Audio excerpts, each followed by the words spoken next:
The moment her mute daughter spoke for the first time at the playground CEO, Sophia Lane felt her entire world shift. But it wasn't her voice that broke the silence. It was a stranger's gentle magic. This is the story of how a chance encounter between two broken families became a miracle of healing. If you've ever witnessed the power of unexpected kindness, stay with me until the end. And please comment below where you're watching from.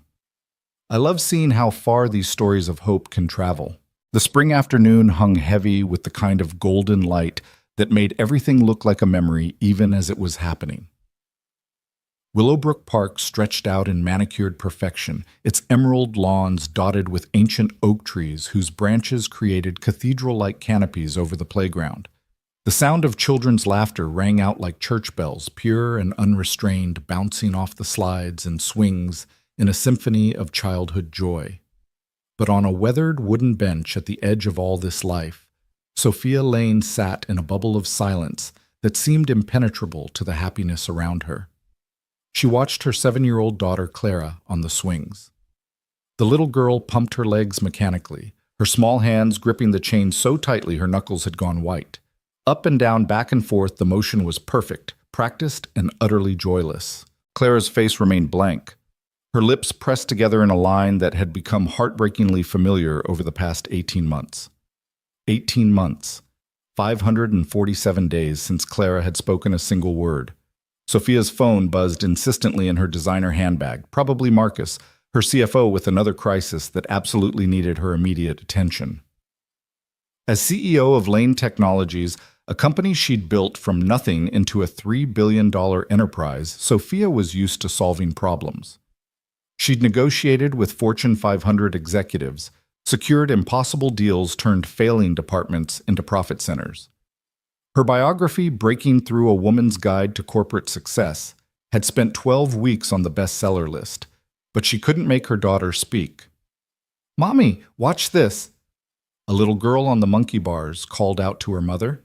The woman looked up from her phone, smiled, and called back encouragement. Such a simple exchange, yet it sent a knife through Sophia's chest. She remembered when Clara used to demand her attention like that, when every small achievement required immediate maternal witness and celebration. Before the accident, Sophia forced herself to look away from the happy mother-daughter pair and back to Clara. The girl had stopped swinging now and stood beside the swing set, watching the other children play with an expression that was neither sad nor happy, just empty. A group of kids about her age were organizing a game of tag nearby, and one of them, a boy with a gap-toothed grin, ran up to Clara. "You want to play?" he asked, bouncing on his toes with barely contained energy. Clara just stared at him. After a moment, she shook her head slowly and walked away, heading toward the sandbox where she could be alone. The boy shrugged and ran back to his friends, already forgetting the quiet girl who wouldn't play. Sophia's hands clenched in her lap. She'd watched this scene play out 100 times in different variations. Birthday parties where Clara sat in corners. Playdates that ended with other mothers making polite excuses about busy schedules. School meetings where teachers spoke in hushed, concerned tones about Clara's selective mutism and suggested perhaps a special education program might be more appropriate for her needs. The doctors all said the same thing. There was nothing physically wrong with Clara's voice. The trauma of losing her father had simply locked something inside her, and only time would tell if she would choose to speak again. Choose as if a 7-year-old was making a conscious decision to live in silence. Sophia had tried everything. The best child psychologist money could buy. Art therapy, play therapy, equine therapy. She'd taken a 3-month sabbatical from her company, something the board of directors had barely tolerated. She'd moved them from their high-rise penthouse to a house in the suburbs, thinking maybe Clara needed a yard, a neighborhood normalcy. She'd hired speech therapists who came with impressive credentials and left with apologetic shrugs.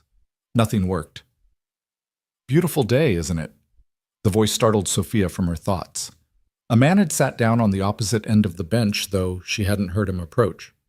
He was perhaps 35, with the kind of comfortable dishevelment that suggested he'd dressed by grabbing whatever was clean, rather than making conscious fashion choices. His khaki pants had a small stain near the knee juice box accident, most likely, and his polo shirt was the kind of faded blue that came from too many washes rather than designer distressing.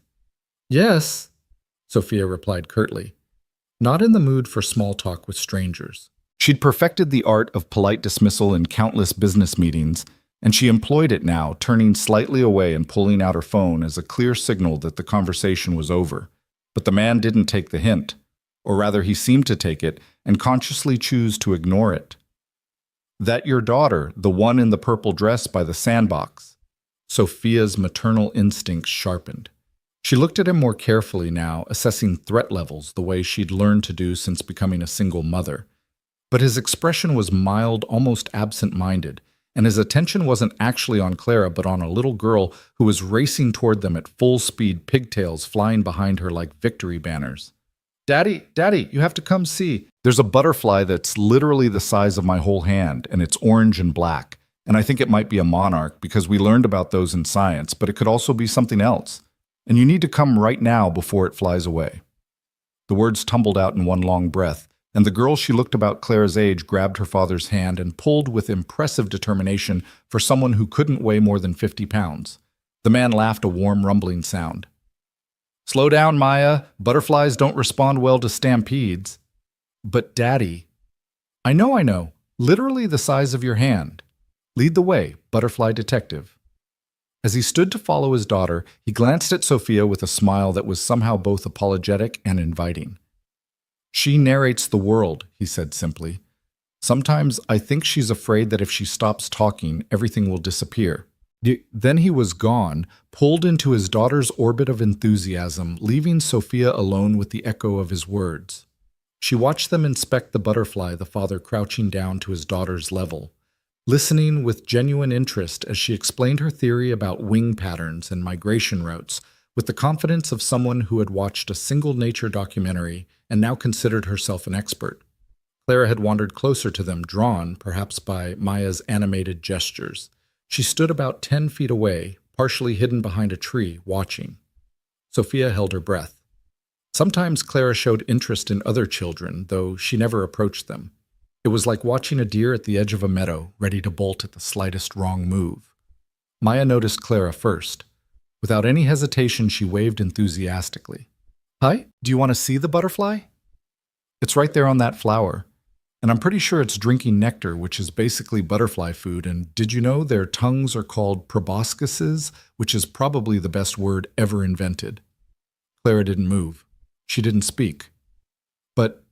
And Sophia's heart jumped. She didn't run away either. The man, Daniel. Sophia had heard Maya call him, glanced at Clara, and then with a subtle understanding that surprised Sophia, he spoke to his daughter quietly. "Remember what we talked about, Maya?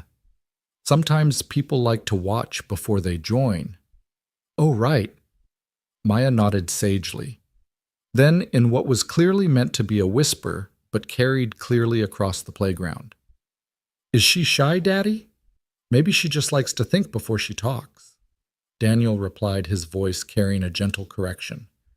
"Unlike someone I know who talks while she thinks, and sometimes before she thinks, and occasionally instead of thinking." Maya giggled. "That's me."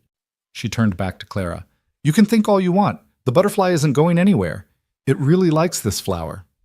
And then Maya did something that made Sophia's chest tighten with an emotion she couldn't quite name. The little girl sat down cross-legged in the grass and started talking to the butterfly, creating a one-sided conversation that somehow included Clara without demanding anything from her. "So, Butterfly, this is my dad, and that's—" She paused, looking at Clara with curious eyes. "That's my new friend who hasn't told me her name yet, but that's okay because sometimes names are private. I'm Maya, which means illusion in Sanskrit, but I don't know what Sanskrit is, except it's a language that nobody speaks anymore, which seems sad. Because what if there were really good jokes in Sanskrit that now nobody will ever laugh at?" Daniel caught Sophia's eye and offered a small shrug, as if to say, "This is my life." But there was no embarrassment in his expression, only a kind of amused pride. He moved a little closer to Sophia, though he remained standing, his attention split between the children and the playground at large. "She's something else," Sophia found herself saying. "That's one way to put it," Daniel replied with a laugh. Yesterday she asked me if fish get thirsty, and we spent an hour researching it. Turns out they don't, in case you were wondering. I wasn't, but now I'll never forget it. They fell into a comfortable silence, both watching as Maya continued her monologue.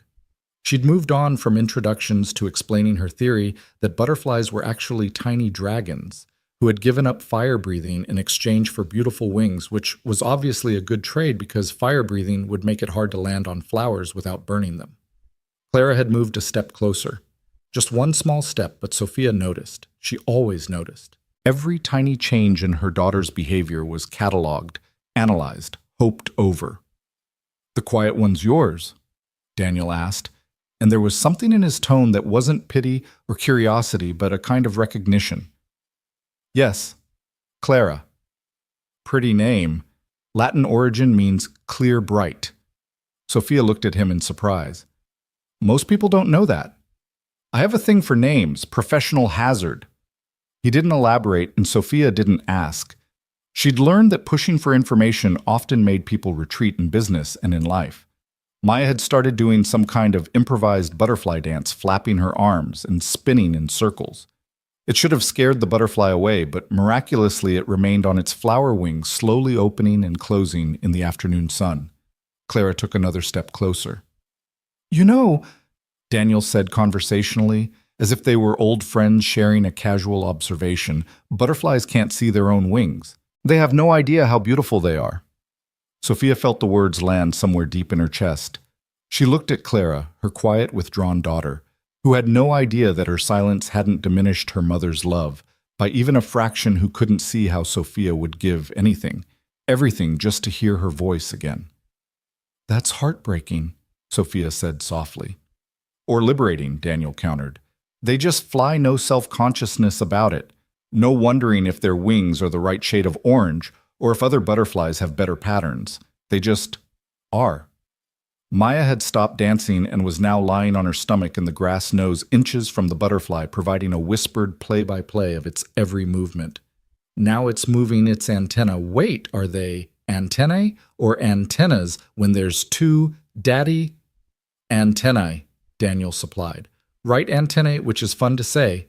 Antennae. It's moving its antennae, and I think it's saying hello, or maybe it's checking the weather because butterflies probably don't have weather apps." Clara was now only 3 feet away from Maya.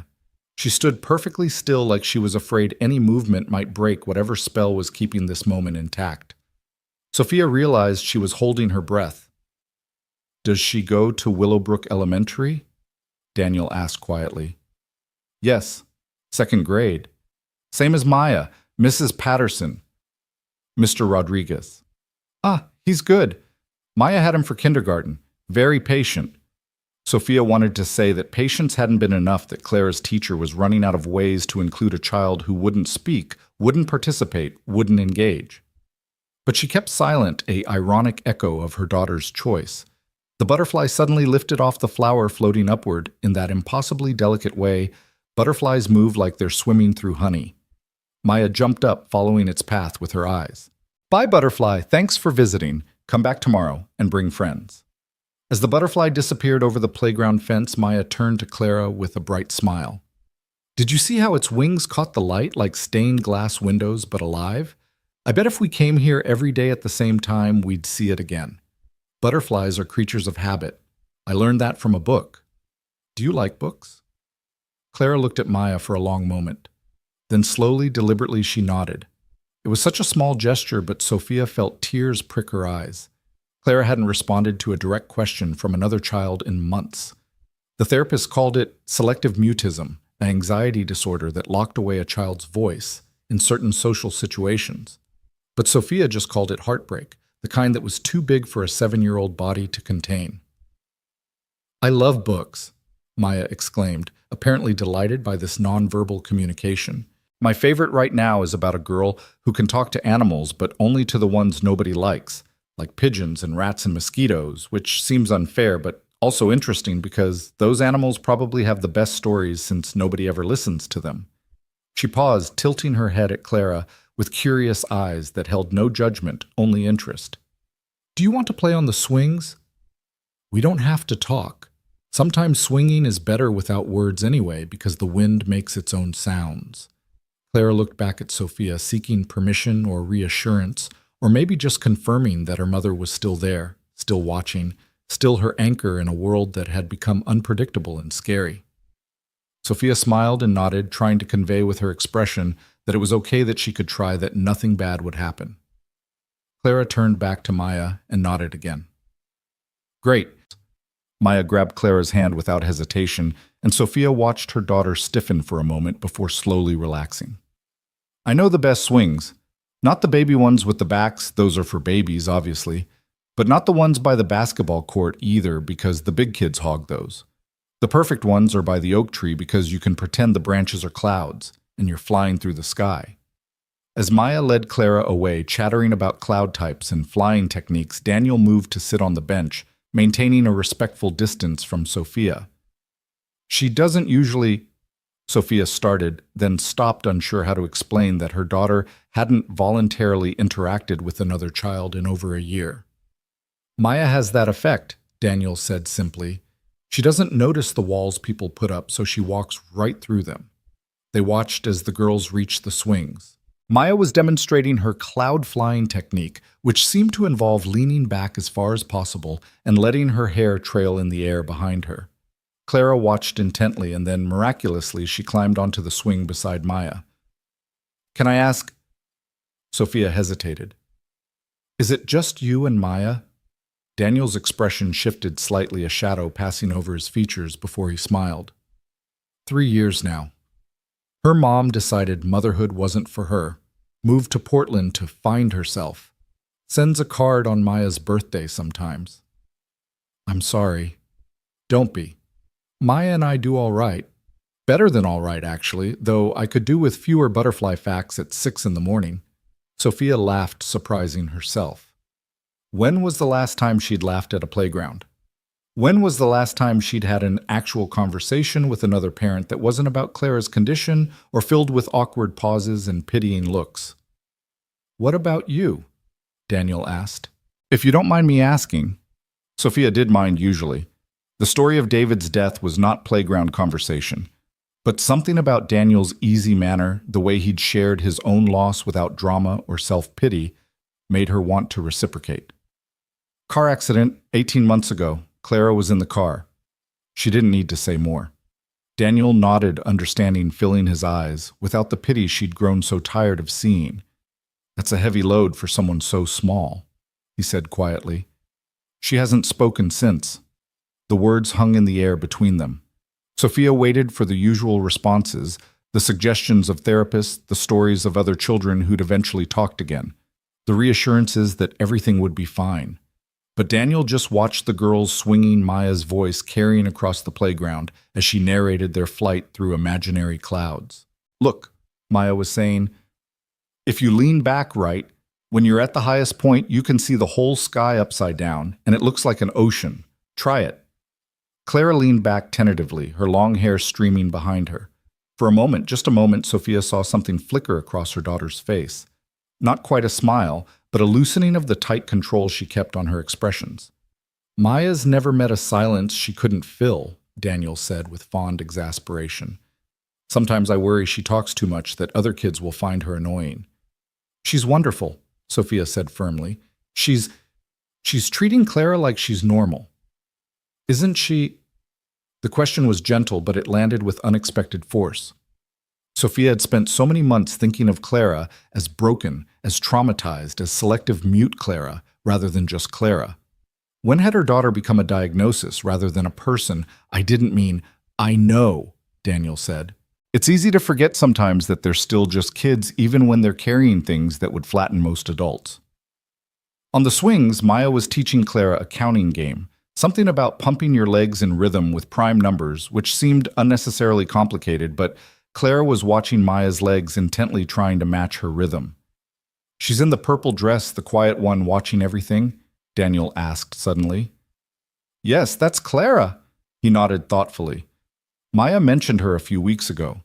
Said there was a girl in another class who ate lunch alone but always had the prettiest lunchbox, the one with stars on it. Sophia's throat tightened. That's hers. Her father bought it for her right before. She couldn't finish the sentence, but Daniel didn't need her to. Maya asked if she could sit with her once. She said Clara looked at her for a long time and then moved over to make room. They didn't talk, Maya said, but they sat together. She was very proud of herself for being quiet for a whole 7 minutes, which is apparently a personal record. Clara never mentioned, well, she wouldn't, but she also didn't show any signs that anything different had happened that day. Maybe nothing did happen from Clara's perspective. Maybe it was just lunch. But Sophia knew better. Clara had been eating alone since she'd returned to school after the accident. The fact that she'd let another child sit with her even in silence was huge. The girls had stopped swinging and were now engaged in some sort of game that involved Maya talking and gesturing while Clara nodded or shook her head. It looked like 20 questions if one player provided all the commentary for both sides. Is it bigger than a bread box? You're nodding, so yes. Is it alive? No, but was it ever alive? That's a tricky question. Good head tilt. I'll take that as a maybe. She's extraordinary, Sophia said, watching Maya's animated performance. She's exhausting, Daniel corrected with a laugh. But yes, also extraordinary. Yesterday she convinced me that we needed to leave cookies out for the neighborhood cats because they might be secret agents and we want to stay on their good side. Sound logic. That's what I thought, though my neighbors probably think I'm insane leaving cookies on the fence posts. They fell into comfortable silence, both watching their daughters. The afternoon sun was starting to slant golden through the trees, casting long shadows across the playground. Other families were beginning to pack up, heading home for dinner and homework and bedtime routines. We should probably go soon, Sophia said reluctantly. Clara usually started getting anxious as the playground emptied, as if the departing children were taking all the safety with them. Us too. Maya has a very strict schedule of chaos that includes dinner, bath, 3 stories, 2 songs, and 1 made-up adventure before bed. Sounds exhausting. Every single night, but she sleeps like the dead after, so it's worth it. Daniel stood and called out, Maya, 5-minute warning. But Daddy, we just figured out that Clara's thinking of a unicorn, and we haven't guessed what color it is yet. Sophia's heart stopped. Clara was thinking of a unicorn. Clara was playing a guessing game. Clara was participating. Daniel caught her expression and smiled. Kids are resilient in ways we forget to be. Maya ran over Clara, trailing behind more slowly. Daddy, can Clara come to our house sometime? I want to show her my rock collection and my books and Mr. Whiskers. That's my hamster, not a person. And we could have sandwiches, but not peanut butter if she's allergic. Are you allergic? This last question directed at Clara, who shook her head. Great, so can she come over? Daniel looked at Sophia, leaving the decision to her. We'll see, Sophia said, which every parent knew was code for, I need time to think about this. But Maya apparently didn't know that code. When's we'll see tomorrow? The day after next week. I'm free all those times, except Tuesday after school, because that's when I have piano lessons and I'm learning Für Elise. But it doesn't sound like it yet. It sounds like someone stepping on a cat's tail. But Ms. Jennifer says that's normal and part of the process. Maya breathed, Daniel reminded her gently. Right, breathing. She took an exaggerated deep breath. But really, when Sophia found herself looking at Clara, who was standing slightly behind Maya, but watching everything with an intensity that reminded Sophia of how she used to be before the accident, curious, engaged, present. How about this weekend? Sophia heard herself saying. Saturday afternoon. Saturday afternoon is perfect. Maya bounced on her toes. We can have a tea party, but with juice boxes because I'm not allowed to use the real teapot anymore after the incident we don't talk about. The incident was last week, Daniel said dryly. And we talk about it frequently, especially when you're reaching for breakable things. As they gathered their things and said goodbye, Maya gave Clara an enthusiastic wave. Bye, Clara. Saturday will be the best. I'll plan everything. Well, not everything, because Daddy says I need to leave room for spontaneous fun, which seems redundant because fun is already spontaneous, right? Clara raised her hand in a small wave back. It was the first time she'd voluntarily said goodbye to another child since the accident. As they walked to their cars, Sophia found herself fighting tears. Such small victories, sitting with someone at lunch, playing a guessing game, waving goodbye, but for Clara, for them, these were mountains climbed. "Thank you," she said quietly to Daniel as they reached the parking lot. "For what?" "For letting Maya be Maya. For not treating Clara like she's broken." Daniel paused by a well-worn SUV with a "My child is an honor student" sticker that had been modified with marker to read "My child is probably planning world domination." "Can I tell you something?" he said, fishing his keys from his pocket. "The first 6 months after Maya's mom left, she didn't sleep. Not wouldn't, couldn't.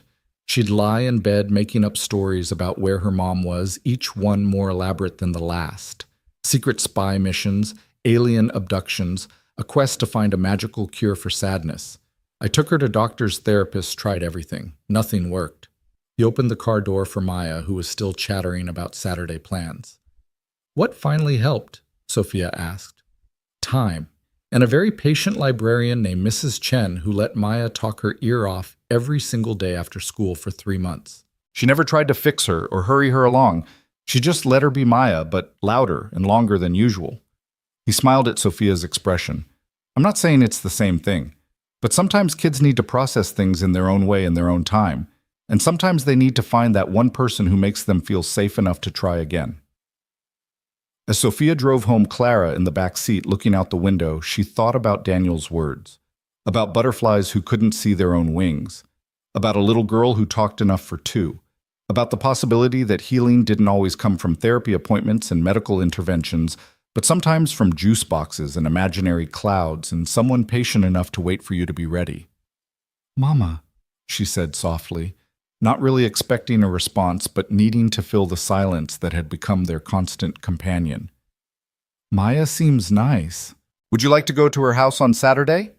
In the rearview mirror, she saw Clara nod a small but decisive movement. "Good. That's really good, sweetheart." They drove the rest of the way home in their familiar silence, but somehow it felt different, less heavy, less permanent. Like maybe it was just a pause in the conversation rather than an ending. That night, as Sophia tucked Clara into bed, she noticed something different about her daughter's expression. Not happiness exactly, but a kind of alertness, like she was listening for something just beyond hearing. It was the same look she used to get on Christmas Eve, full of anticipation for possibilities. "Sweet dreams, my love," Sophia whispered, kissing Clara's forehead. Clara's lips moved slightly, not quite forming words, but shaping them, practicing maybe. Sophia pretended not to notice, afraid that drawing attention to it might scare away whatever was trying to emerge. As she turned off the light and started to leave, she heard the softest sound, not a word, not even a vocalization really, just a small sigh that somehow held more hope than all the therapy sessions combined. Saturday couldn't come fast enough. The week crawled by with agonizing slowness. Sophia found herself distracted at work, her mind drifting during board meetings to replay those moments at the playground. Her assistant Patricia, a woman who'd been with her since the startup days, noticed immediately. "You seem different," Patricia said Thursday morning, bringing in Sophia's coffee. "Less coiled. Coiled like a spring wound too tight, ready to either bounce or snap." Patricia had never been one to mince words, which was why Sophia valued her. "This week you seem more like a normal person with stress rather than a stress ball shaped like a person." "Clara made a friend," Sophia said simply. Patricia's face lit up. She'd been there through everything David's death. Clara's silence, the endless appointments and interventions. She'd fielded calls from reporters who wanted to do stories about the tragic tech CEO, had rescheduled countless meetings. When Clara needed Sophia, had never once complained about the chaos that had overtaken their once orderly corporate life. "That's wonderful. Really wonderful.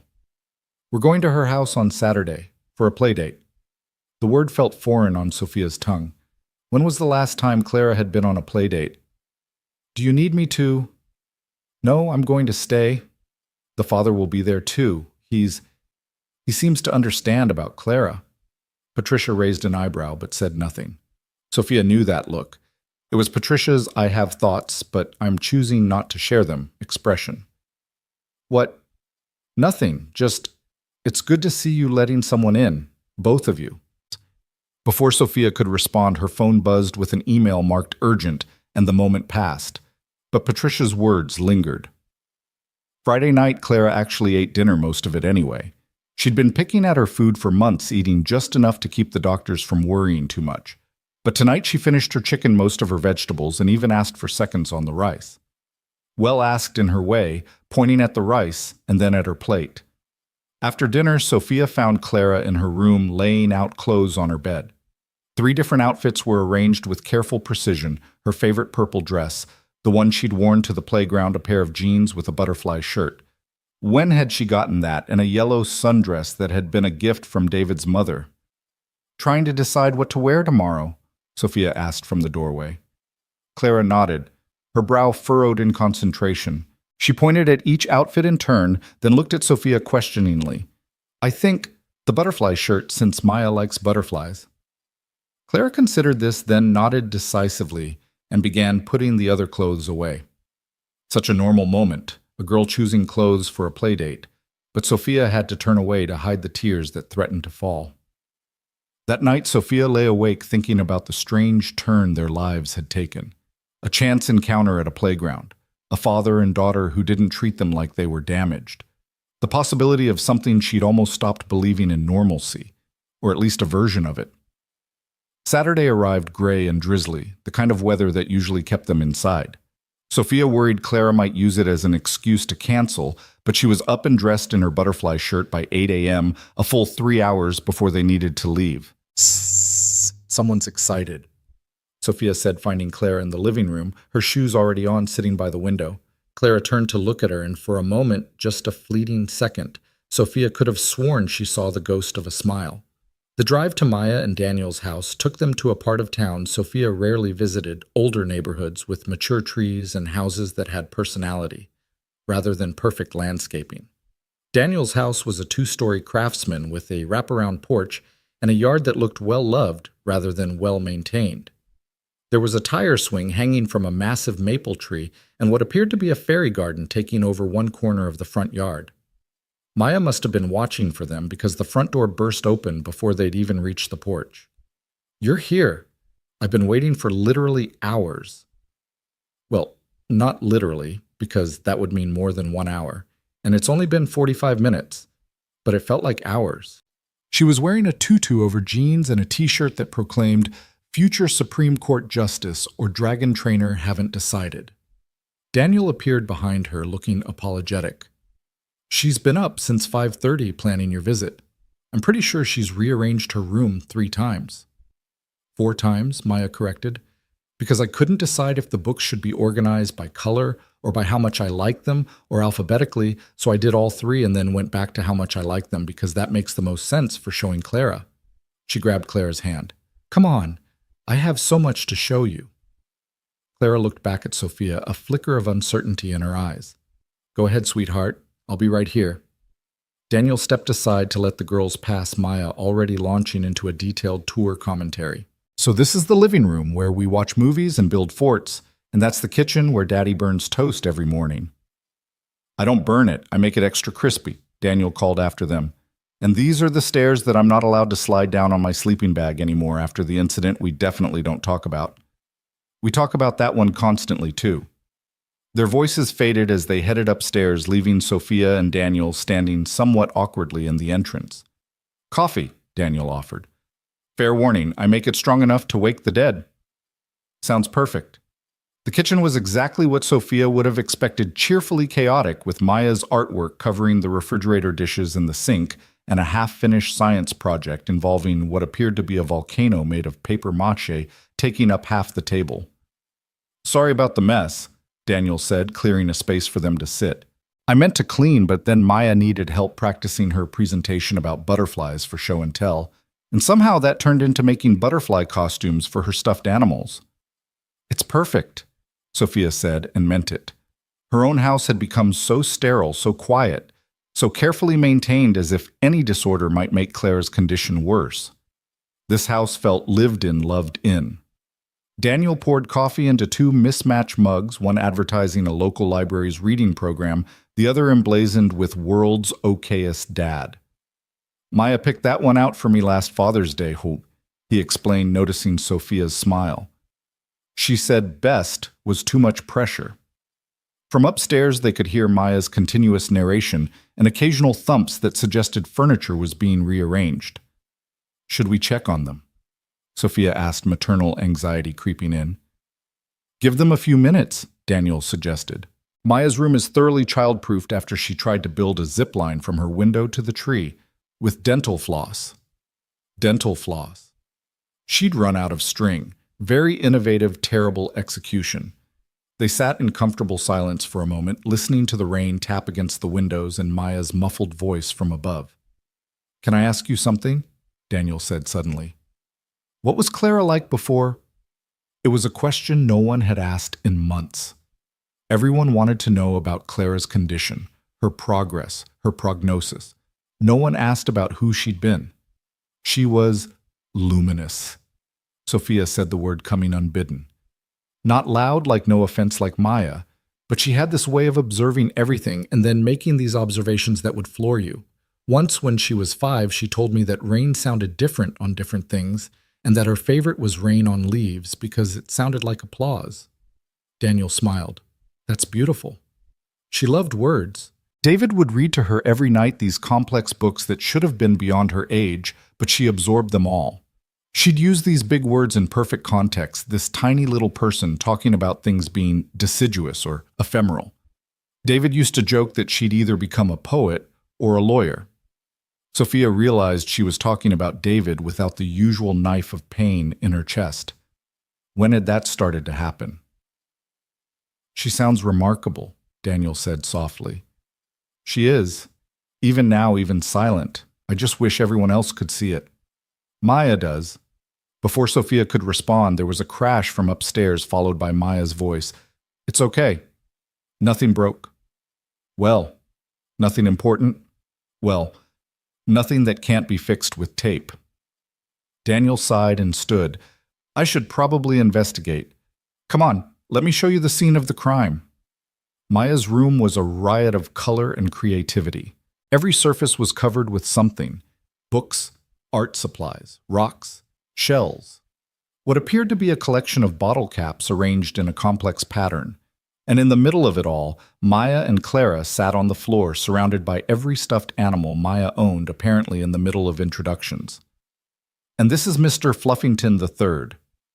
The first two met unfortunate ends involving the washing machine and he's the president of Stuffedland. But it's a democracy, so really he just organizes the meetings. Clara was holding a well-loved teddy bear, carefully adjusting its bow tie while Maya narrated. The crash, it turned out, had been a tower of books that had toppled when Maya tried to reach something on a high shelf. No harm done, Maya announced cheerfully. Books are tough. Unlike eggs.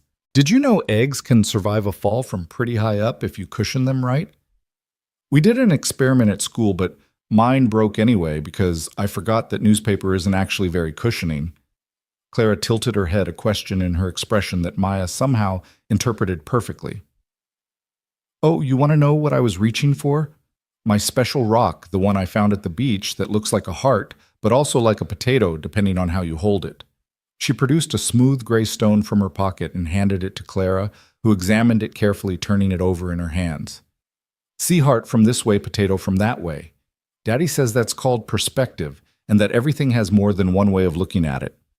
Daniel cleared his throat. Speaking of perspective, how about we move this party downstairs? I made cookies this morning. You bought cookies this morning, Maya corrected. From the store, but you did put them on a plate, so that counts as making them presentable. As they trooped downstairs, Sophia noticed Clara was still holding the bear, and Maya didn't ask for it back. Such a small gesture, but it spoke volumes about the kind of child Daniel was raising. The afternoon passed in a blur of activities orchestrated by Maya with the energy of a tiny circus ringmaster.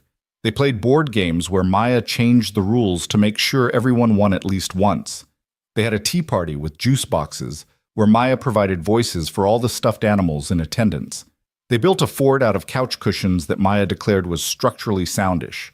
Through it all, Clara participated in her silent way, following Maya's lead, nodding or shaking her head when asked questions. Even laughing, actually laughing, when Maya attempted to juggle crackers and dropped them all on her own head.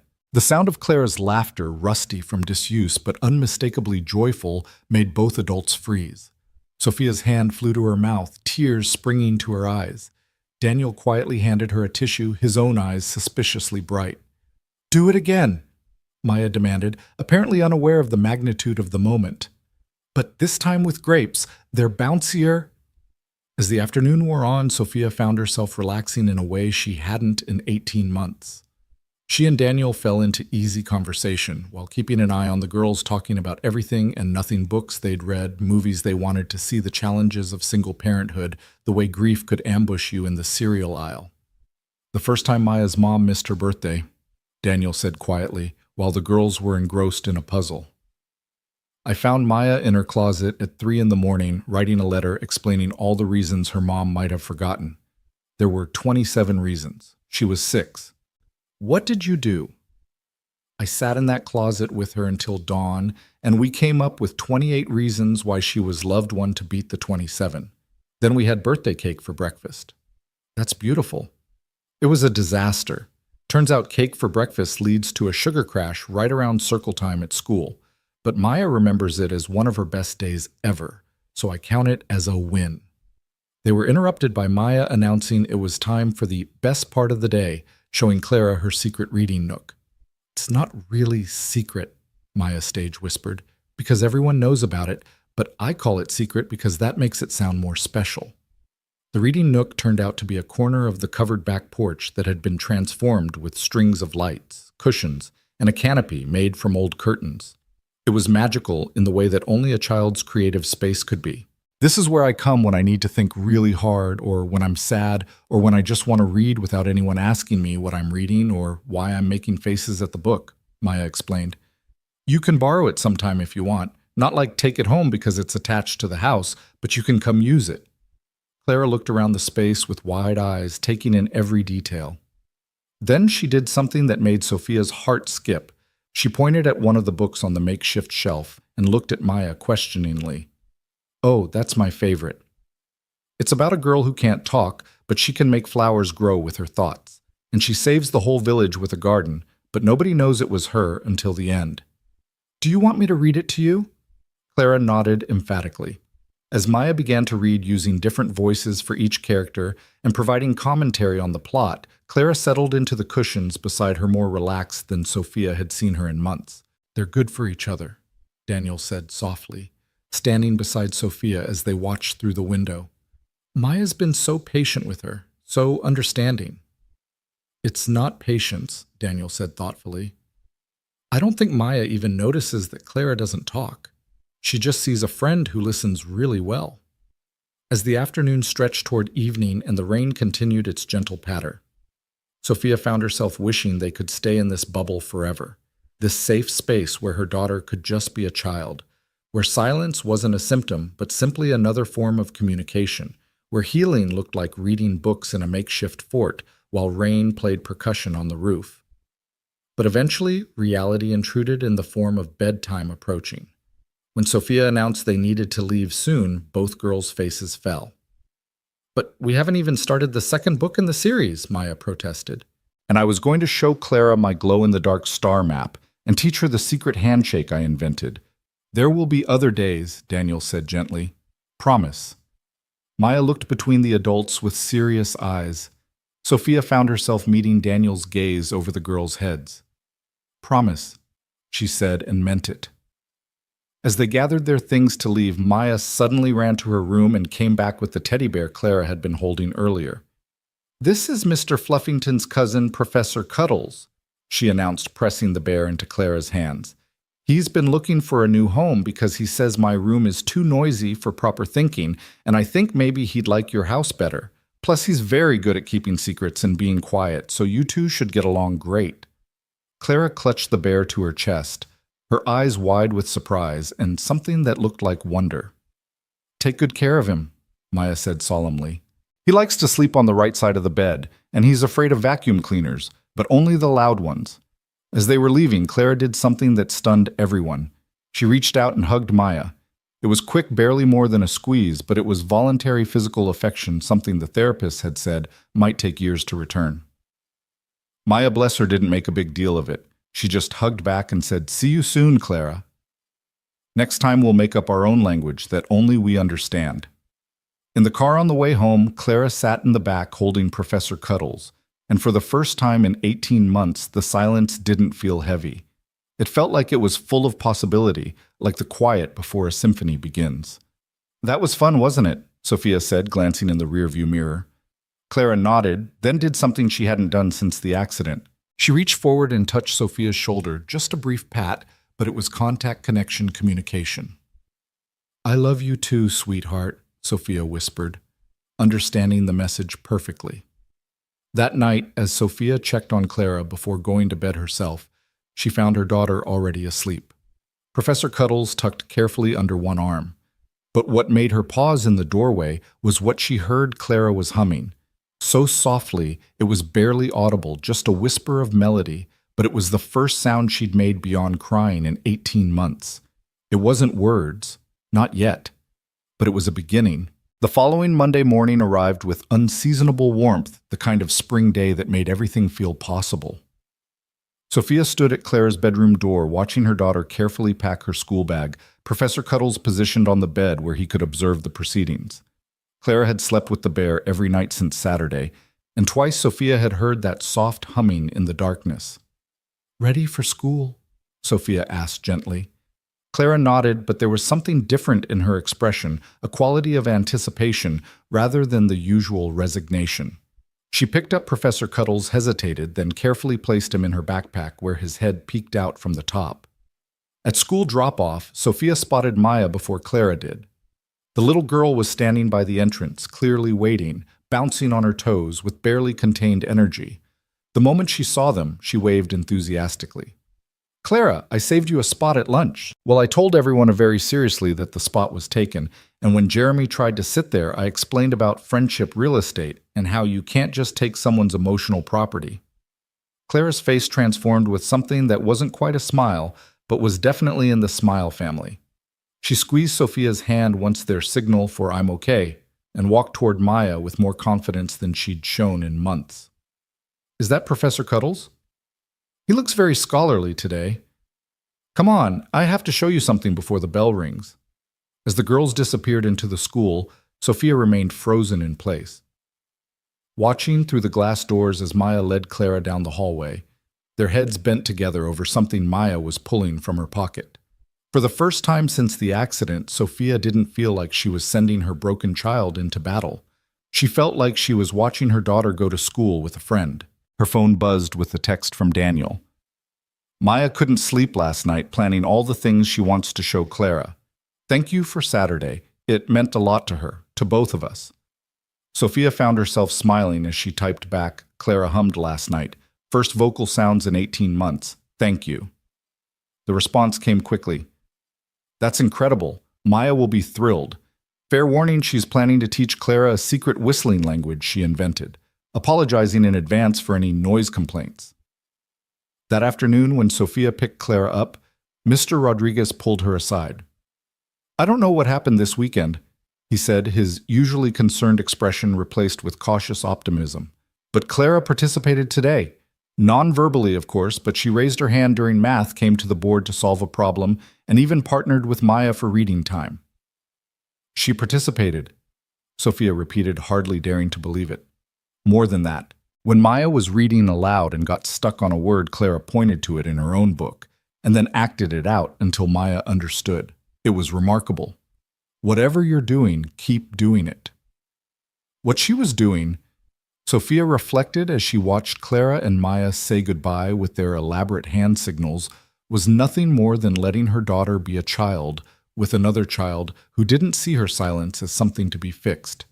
The days fell into a new rhythm. Tuesday. Maya appeared at their lunch table with 2 juice boxes, one for each of us, because sharing straws is how you get colds, according to my dad, but I think he just doesn't want my germs. Wednesday.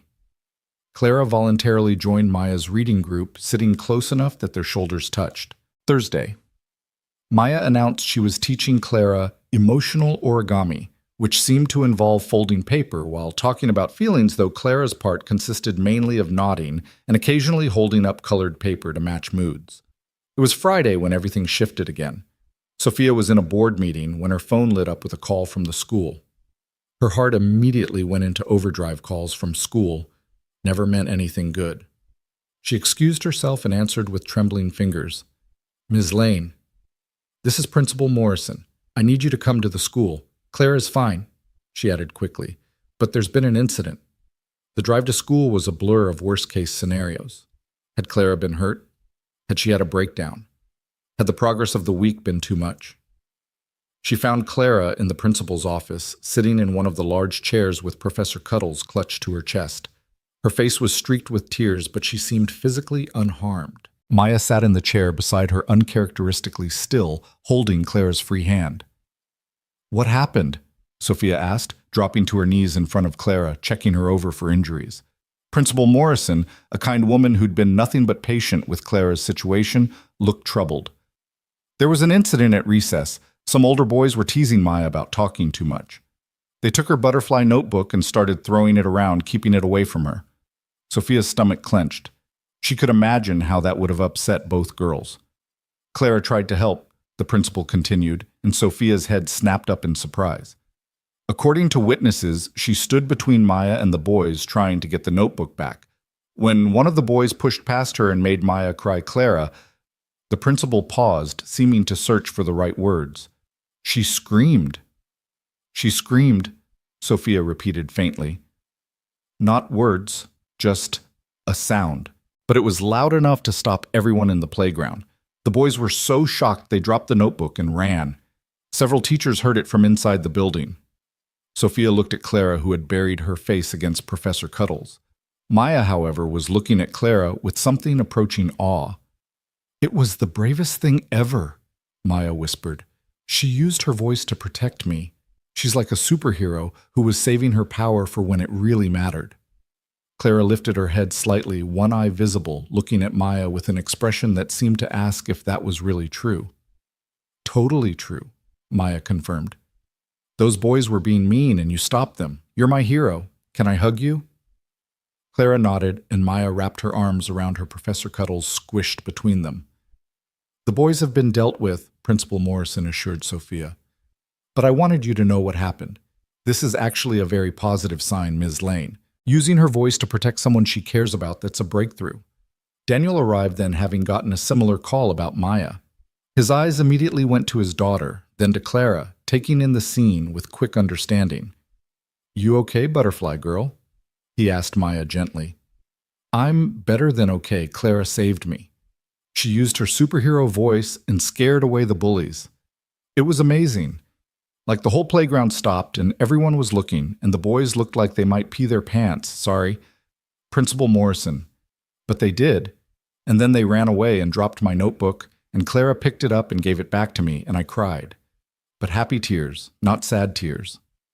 Daniel's eyes met Sophia's over their daughters' heads, both parents recognizing the significance of what had happened. "I think," Daniel said slowly, "this calls for a celebration. Ice cream for dinner, perhaps." "Ice cream isn't dinner," Maya said automatically, then brightened. "But it could be dessert before dinner, which is basically reverse eating, and that sounds fun." They ended up at a small ice cream parlor downtown. The four of them squeezed into a booth, Maya regaling them with increasingly dramatic retellings of Clara's heroics, while Clara slowly ate her strawberry ice cream, occasionally nodding when Maya looked to her for confirmation. "And then it was like the whole world stopped," Maya was saying, gesturing with her spoon and flinging drops of chocolate ice cream. "Like in movies when something really important happens and everything goes slow motion, except it wasn't slow, it was just quiet after Clara's voice." Clara ducked her head, but Sophia caught the tiny pleased smile that flickered across her face. "You know what I think," Daniel said, wiping chocolate off Maya's nose. "I think Clara's voice was just waiting for the right moment to come back, and protecting a friend. That's about the best reason I can think of." Clara looked up at him, then at Maya, then at her mother. Her mouth opened slightly, as if she wanted to say something, but no words came. Instead, she reached over and squeezed Maya's hand. "I know," Maya said, as if Clara had spoken. "You'd do it again. That's what friends do." As they were leaving the ice cream parlor, Maya suddenly stopped. Oh, I almost forgot tomorrow is Saturday, which means play date, right. The adults exchanged glances. They hadn't actually made plans, but it seemed to be assumed. If that works for you, Daniel said to Sophia. Please, Maya added, bouncing again. I promise I'll clean my room. Well, I'll move things around so it looks cleaner. Well, I'll at least make a path from the door to the bed. How can we refuse such a generous offer? Sophia laughed. That night, as Sophia was preparing Clara's bath, she heard it again, the humming. Louder this time, more confident. It almost sounded like a tune she recognized something from one of the Disney movies Clara used to love. That's pretty, sweetheart, she said casually, not wanting to make too big a deal of it. Clara stopped immediately, but when Sophia glanced at her, she didn't look scared or withdrawn. She looked thoughtful, like she was considering something important. The next morning arrived bright and clear, and Clara was up and dressed before Sophia even had coffee brewing. She'd chosen her clothes herself, jeans and a t-shirt with a rainbow on it that she hadn't worn since before the accident. Professor Cuddles was already positioned by the door, ready for the journey. Someone's eager, Sophia observed, and Clara actually smiled a real unmistakable smile. When they arrived at Daniel and Maya's house, Maya was literally standing on the porch, bouncing her father's hands on her shoulders in what appeared to be an attempt to keep her earthbound. Finally, I've been waiting for 20 whole minutes, which is like 100 minutes in kid time. Come on, I have something to show you. She grabbed Clara's hand and started pulling her toward the backyard, calling over her shoulder, Dad made lemonade, but I helped by not helping, because apparently that's sometimes the best way to help. In the backyard, Maya had set up what could only be described as an obstacle course made entirely of household items. There were pillows to jump over, hula hoops to step through, and a tunnel made from cardboard boxes. It's an adventure course, Maya announced proudly. Each obstacle represents overcoming something, like the pillows are jumping over sadness, and the tunnel is crawling through hard times, and the hula hoops are, well, they're just fun. Not everything has to be a metaphor, right?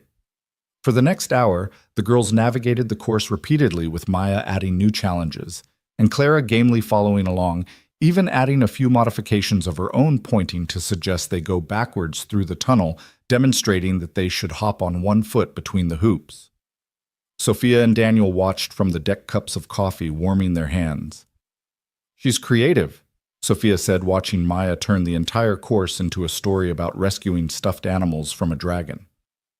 That's one word for it, Daniel agreed. Yesterday, she convinced me that spaghetti would taste better if we ate it with chopsticks. Took us an hour to finish dinner, but she wasn't wrong, it was more fun. They fell into comfortable silence, broken only by Maya's narration and the occasional giggle from Clara. Actual giggles, each one a small miracle. Can I ask you something personal? Daniel said suddenly. Sophia tensed slightly but nodded. How do you do it? Run a major company while dealing with everything else. I can barely manage my job at the music therapy center, and that's with flexible hours. You're a music therapist, Sophia asked, surprised. You mentioned it before, but I didn't realize. Part-time. I also teach piano lessons and do some composing on the side. Nothing glamorous, but it pays the bills and lets me be there for Maya. That's why you understood, Sophia said, pieces clicking into place. About Clara, about selective mutism. I've worked with a few kids with similar issues. Never my own kid, though. That's got to be a whole different level of hard. Some days I feel like I'm drowning, Sophia admitted, surprising herself with the honesty. Like, no matter what I do, it's not enough. The company needs me, Clara needs me, and there's only one of me. And what do you need? The question caught her off guard. When was the last time someone had asked her that? When was the last time she'd asked herself, I don't know, she said quietly. I haven't thought about what I need in a very long time. Their conversation was interrupted by Maya announcing it was time for Phase 2 of the playdate, which apparently involved a talent show where the stuffed animals would perform. Professor Cuddles can go first since he's the guest, Maya declared, and then proceeded to provide his voice as he performed what she called interpretive dance, but looked more like Maya waving the bear around randomly. Then something remarkable happened. When it was Clara's turn to make one of the stuffed animals perform, she picked up a small rabbit. and instead of waiting for Maya to provide the voice, she made the rabbit bow. Then so quietly that Sophia almost missed it, Clara made a sound boo like a tiny trumpet fanfare. Maya gasped dramatically. Did the rabbit just trumpet? That's the best talent ever. Clara's face flushed, but she made the sound again slightly louder. Boo! Encore! Encore! Maya cheered, and Clara, caught up in the moment, made the rabbit bow again with another tiny trumpet sound. Sophia found herself gripping Daniel's arm, tears streaming down her face. She's making sounds, on purpose. She's playing. Daniel covered her hand with his. She's finding her way back. The talent show continued with Maya creating increasingly elaborate acts for the stuffed animals, and Clara participating with small sounds, a whistle for a bird, a vroom for a toy car. Maya had recruited even a tiny meow for a stuffed cat. Each sound was quiet, tentative, but intentional. Clara was choosing to make noise, choosing to participate, choosing to play. As the afternoon wore on, the girls moved inside for snacks. Maya had convinced Daniel to make rainbow sandwiches, which turned out to be regular sandwiches with food coloring added to the cream cheese, resulting in a somewhat unappetizing but thoroughly exciting array of colors. Blue food tastes more adventurous, Maya explained seriously to Clara. It's science. Well, it's not science, but it should be. Clara nodded solemnly and took a bite of her blue sandwich, her nose wrinkling slightly at the strange visual, but she kept eating. You know what we should do? Maya said suddenly. We should make a communication system. Like, since you don't like talking with words, yet we could have signals and sounds and stuff. Like pulling your ear could mean you're hungry, and tapping your nose could mean you need the bathroom, and humming could mean you're happy. Clara considered this, then pointed at the humming suggestion and nodded. You like humming for happy. That's perfect. And maybe... Maya thought hard. Maybe clapping once could mean yes, and twice could mean no. Or is that too complicated? We could just do thumbs up and thumbs down, but that seems boring. Clara held up one finger, then clapped once. One clap for yes, I love it. What about no? Clara thought for a moment, then shook her head with exaggerated movement. Just shaking your head for no classic, I like it.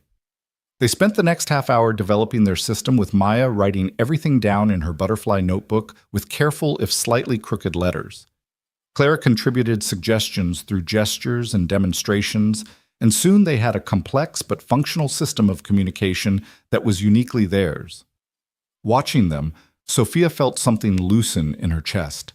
This was what Clara needed, not another therapist trying to fix her, but a friend who met her where she was and made it an adventure rather than a disability. They're pretty amazing together, Daniel said softly. Maya doesn't treat her like she's broken. That's because Maya doesn't see broken. She just sees different. Last year, she made friends with a kid in a wheelchair and spent 3 weeks trying to figure out how to make her own chair have wheels because she thought it looked fun. She's extraordinary. She's also exhausting. Daniel laughed. Last night she asked me what would happen if gravity went sideways instead of down. We spent 2 hours researching it and drawing pictures of sideways cities. Clara used to ask questions like that, Sophia said wistfully. She once asked if shadows were lonely when their people went inside. That's beautiful and heartbreaking. She was such a thoughtful child. She is a thoughtful child. Sophia corrected herself firmly. The same kid is still in there, Daniel said gently. She just needs time to feel safe enough to come back out. As if to underscore his point, they heard a burst of laughter from the kitchen, both girls, Clara's silent laughter mixed with Maya's vocal joy. When they went to investigate, they found the girls had used the colored cream cheese to paint designs on crackers, creating edible art. Look, Maya said proudly. Clara made a butterfly, and I made, well, I'm not sure what I made, but it's very enthusiastic. Clara held up her cracker butterfly, and then very quietly, so quietly it was almost missed, she said, "Buh!" Everyone froze. Butterfly, Maya whispered. Did you say butterfly? Clara's eyes went wide with what looked like panic, and she shook her head quickly, retreating back into herself. It's okay, Maya said quickly. You don't have to say it again, but your cracker butterfly is beautiful, way better than my enthusiastic blob, Should we eat them? Clara nodded, relief visible on her face, and they ceremoniously ate their creations. But Sophia had heard it. That single-syllable "buh" that might have been the beginning of butterfly. The first attempt at an actual word in 18 months. The rest of the afternoon passed in a blur of activities board games where Maya narrated everyone's moves, a dance party, where Clara participated by swaying and occasionally clapping, and finally quiet time in Maya's reading nook, where Maya read aloud while Clara turned the pages. As they were preparing to leave, Maya had one more surprise. She handed Clara a small box wrapped in paper covered in hand-drawn butterflies. "I made you something," she said, bouncing with excitement. "Well, my dad helped because it involved scissors, and apparently I'm not trusted with scissors after the haircut incident, which we definitely don't talk about." "We talk about that one the most," Daniel muttered. Clara carefully opened the box to reveal a handmade book bound with yarn titled The Adventures of Clara and Maya, in Maya's enthusiastic handwriting. "It's our story," Maya explained. "But I made it like a real adventure because regular life is actually very adventurous if you think about it, right? And I left some pages blank so we can add more adventures as they happen." Clara hugged the book to her chest. Then, in a move that surprised everyone, including herself, she hugged Maya tightly. "I know," Maya said softly, hugging her back. "I love you too." In the car ride home, Clara sat in the back seat, looking through the book, tracing the crayon illustrations with one finger. Every few pages she would make a small sound, not quite words, but expressions of interest, appreciation, joy. "Good day," Sophia asked, catching Clara's eye in the rearview mirror. Clara nodded, then held up the book and pointed to a page where Maya had drawn them as superheroes complete with capes and masks. "You like that one?" Clara clapped once, their new signal for yes, then hummed a few notes. "Happy," Sophia interpreted. "Me too, sweetheart. Me too." That evening, as Sophia was cooking dinner, she heard Clara in the living room with Professor Cuddles and the new book. She was reading it to the bear, using small sounds and gestures to tell the story Maya had created. Not words yet, but communication expression, the desire to share a story. Her phone buzzed with a text from Daniel. "Maya is already planning next Saturday. Fair warning, she wants to put on a play, with costumes and musical numbers. I'm not sure Clara knows what she's gotten herself into." Sophia found herself laughing as she typed back, "Clara would love it. She's reading Maya's book to her bear right now. Small sounds, but she's trying to tell the story." "That's amazing, really amazing." There was a pause, then another text. "Would you maybe want to grab coffee sometime while the girls are in school, just to talk about parenting stuff, or anything else?" Sophia stared at the text, her heart doing something complicated in her chest. Before she could overthink it, she typed, "I'd like that." His response was immediate. "Tuesday after drop-off. It's a date." She sent it, then immediately followed up, "I mean, not a date, just coffee, between friends, who are parents, of friends." I knew what you meant. But for the record, either interpretation would have been fine. Sophia set down her phone feeling like a teenager with a crush, which was ridiculous. She was a CEO, a widow, a mother of a child with selective mutism. She didn't have time for whatever this was. But then she heard Clara in the living room making soft sounds of joy as she turned the pages of Maya's book and thought, maybe, just maybe, they were all finding their way to something new. Something that didn't erase the past, but didn't let it define the future either. That night, when Sophia checked on Clara before bed, she found her daughter already asleep, the book clutched in one arm and Professor Cuddles in the other. But on the nightstand was something that made her freeze. Clara had left her a note. Not with words, but with pictures. A drawing of two stick figures, one tall and one small, holding hands. Above them a sun with a smiley face, and at the bottom, carefully drawn, a heart. Sophia picked up the drawing with trembling hands.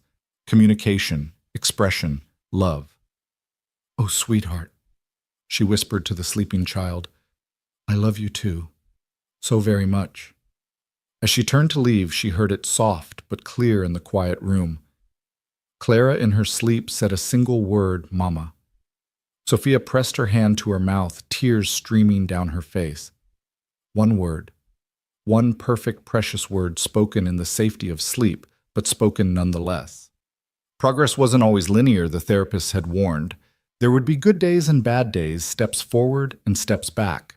But standing in her daughter's doorway, listening to her breathing and holding the picture Clara had drawn, Sophia felt something she hadn't felt in 18 months. Hope. Real, tangible, beautiful hope. The Tuesday morning coffee date arrived faster than Sophia expected. She changed outfits 3 times before settling on something that said professional but approachable, rather than trying too hard or gave up completely.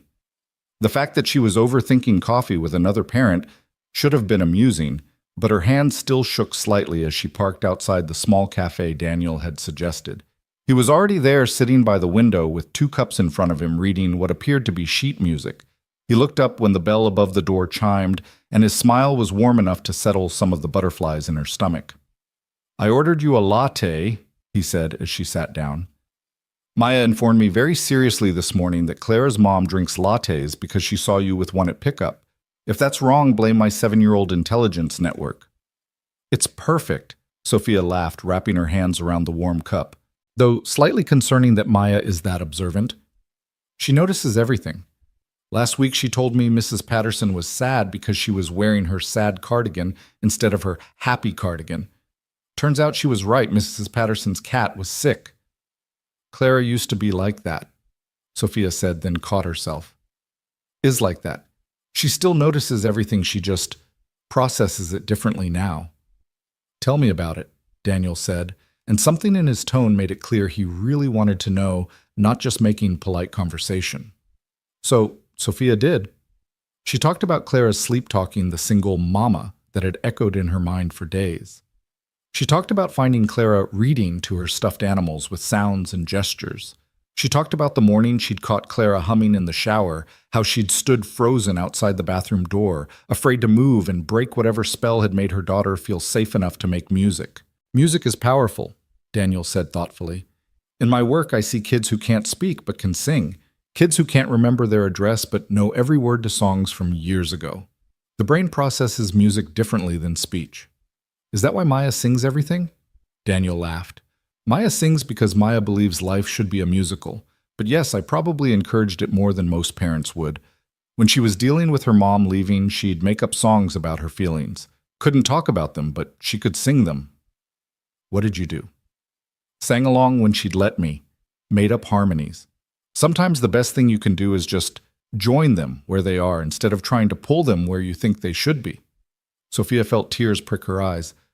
"I've been trying so hard to fix her." "She's not broken," Daniel said gently. "She's adapting.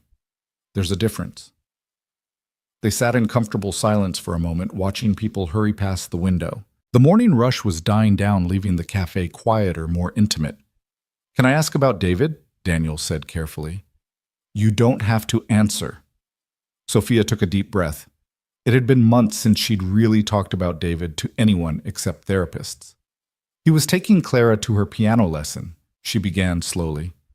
"I was supposed to drive them, but I had a conference call run late. David said it was fine, he'd take her. They were singing in the car. Clara told me that later in the hospital. They were singing 'You Are My Sunshine,' doing the harmony they'd practiced.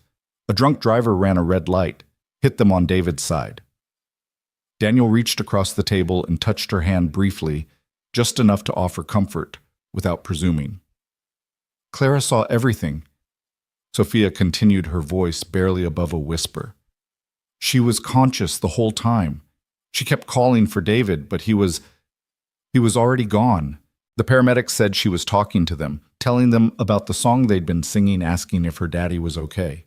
She talked all the way to the hospital. Then when I had to tell her David didn't make it, she just stopped, mid-sentence. She was asking if Daddy would have a cast like hers, and when I told her, she just closed her mouth and hasn't spoken since."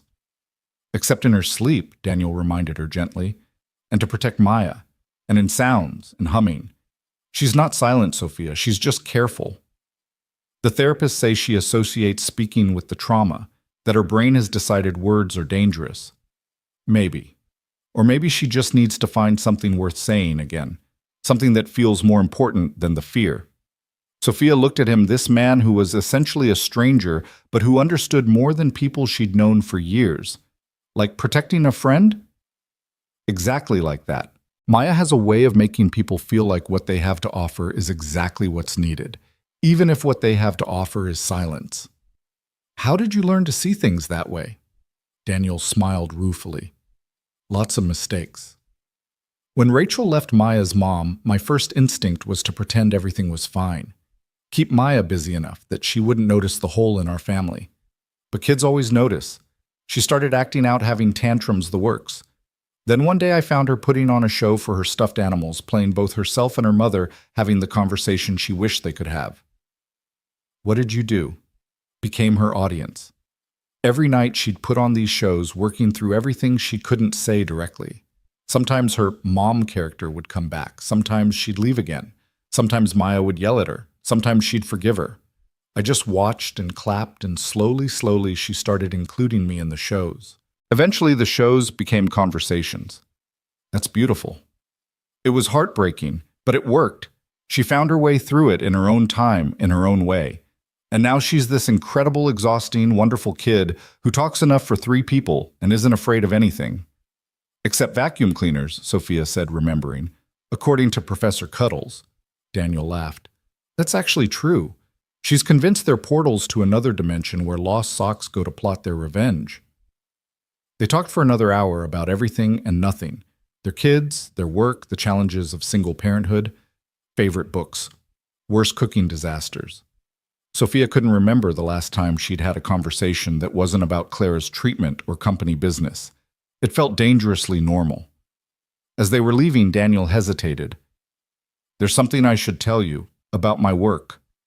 I didn't want to mention it before because I didn't want you to think, but I actually specialize in selective mutism. At the center. Sophia stopped walking. You work with kids like Clara. I do. But I want to be clear, I'm not trying to treat Clara. I'm not offering therapy. I wanted you to know that I understand maybe more than most what you're dealing with. Why didn't you tell me before? Because you weren't looking for another therapist. You were looking for a friend for Clara. And honestly, I think Maya's done more good than months of therapy could. Sometimes kids need other kids more than they need adults with degrees.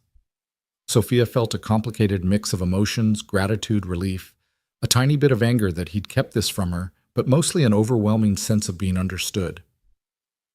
Thank you, she said finally, for not trying to fix her, for just letting her be. She's going to find her voice again, Daniel said with quiet confidence. Maybe not in the way you expect, maybe not on your timeline, but she will. She's already starting. That afternoon, when Sophia picked Clara up from school, Maya bounded over with them, talking a mile a minute about their day. Clara helped me in art. We were making clouds with cotton balls, and Clara showed me how to pull them apart to make them look more real. And Mrs. Chen said Clara's clouds were the most realistic she'd ever seen and asked if she could hang it up in the hallway. Clara ducked her head, but Sophia could see the pleased flush on her cheeks. That's wonderful, sweetheart, Sophia said, and Clara looked up at her with bright eyes. Oh, and we practiced our communication system at lunch, Maya continued. Clara told me a whole story just with hand signals and sounds. It was about a butterfly that was actually a secret agent. At least I think that's what it was about. There might have been a dragon, too. On the drive home, Clara was more animated than usual, humming along to the radio and even doing small hand movements that might have been dancing. When they stopped at a red light, Sophia turned to look at her daughter and found Clara looking back, a question in her eyes. What is it, sweetheart? Clara pointed to herself, then made a heart with her hands, then pointed to Sophia. I love you too, baby, so much. Clara smiled a real full smile and then did something extraordinary. She took a deep breath, opened her mouth, and shaped a word. No sound came out, but her lips clearly formed love. Yes, Sophia whispered, tears streaming down her face. Love. The days that followed felt like watching a flower bloom in slow motion. Clara didn't speak, but she communicated more. She started leaving Sophia drawings every morning, stick figures doing various activities that seemed to represent what she hoped the day would bring. She hummed more frequently, sometimes even attempting melodies from songs she used to know. And at night in her sleep, occasional words would slip out: sunshine, butterfly, friend. Saturday's playdate at Maya's house had indeed turned into a theatrical production. Maya had written a play about two princesses, one who talked all the time, and one who was under a spell of silence, but could break it with the power of friendship. The lack of subtlety would have been amusing if it wasn't so sweetly earnest. "And you can be the silent princess," Maya told Clara. "Which is perfect, because you don't have to say any lines. I'll narrate everything. All you have to do is look royal, and maybe wave sometimes." They spent the afternoon creating costumes from old sheets and cardboard crowns, decorated with enough glitter to be seen from space. Daniel played the dragon, a role that mostly involved roaring and being defeated by friendship, while Sophia was designated the Queen Mother, who mostly sat on her throne, the couch, and looked regal. The play was objectively a disaster. Maya forgot half her lines and made up increasingly elaborate plot points on the spot. The cardboard castle they'd built fell over halfway through. Daniel's dragon costume, a green blanket, kept slipping off, but Clara threw herself into the role with an enthusiasm Sophia hadn't seen since before the accident, pantomiming elaborately and even adding sound effects, a gasp when the dragon appeared, a tinkling laugh when Maya's character told jokes, a soft "oh" when they discovered the treasure was friendship all along. "That was the best play I've ever seen," Daniel declared when they took their bows. "It's the only play you've ever seen that I wrote," Maya pointed out. "Still counts." As they were cleaning up the glitter explosion, a task Daniel muttered would take until the heat death of the universe. Maya suddenly grabbed Clara's hand. "Next week we should do a concert. You can hum and I'll sing, and our dads can play instruments." "I don't play any instruments," Sophia said. "You can learn the triangle. It's very important and underappreciated," Maya said seriously. That evening, as they were driving home, Clara did something she hadn't done in 18 months. She reached forward and turned on the radio, looking at Sophia for permission.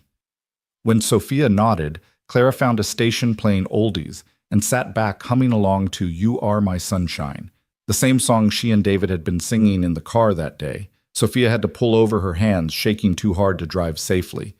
Clara looked alarmed, reaching forward to touch her mother's shoulder. "It's okay," Sophia managed. "These are happy tears, sweetheart.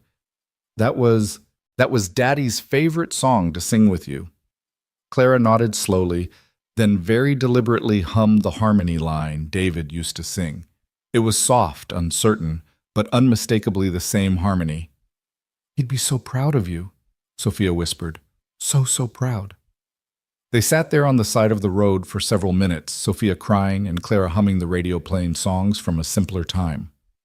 Finally, Clara reached forward and squeezed Sophia's hand 3 times, their old signal for "I love you" from when Clara was a toddler, and would squeeze it during long car rides. "I love you too," Sophia said, squeezing back. "Ready to go home?" Clara nodded but kept humming, and they drove the rest of the way with Clara providing a soft soundtrack to their journey.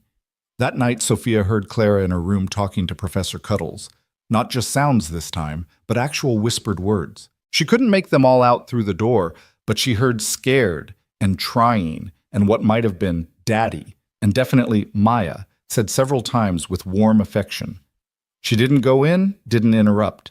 This was Clara's process, her journey. But she stood in the hallway and listened to her daughter finding her voice in the safety of her room with only a stuffed bear as witness. Sunday brought rain and the kind of cozy indoor day that used to be their favorite. Before, Sophia would have filled it with activities desperate to keep Clara engaged. But now she just let the day unfold. They made pancakes together, Clara pointing to ingredients, and Sophia narrating what they were doing. They built a blanket fort in the living room and ate lunch inside it like they used to when Clara was little. They watched movies, Clara curled against Sophia's side, occasionally humming along to the songs. And then during a particularly quiet moment in the afternoon while they were coloring together at the kitchen table, Clara pushed a piece of paper toward Sophia. On it, in careful, shaky letters, she had written, "I want to talk but scared." Sophia's heart stopped. Clara hadn't written words since the accident either, only drawn pictures. "Oh, sweetheart," she said carefully, trying not to show how monumentally important this moment was. "It's okay to be scared. There's no rush. You can take all the time you need." Clara picked up the crayon again and wrote, "Maya not scared of anything." Maya's scared of vacuum cleaners, Sophia reminded her with a small smile. Clara actually giggled a real audible giggle and wrote, silly. We're all scared of something, Sophia said. Being scared doesn't make you weak. It makes you human.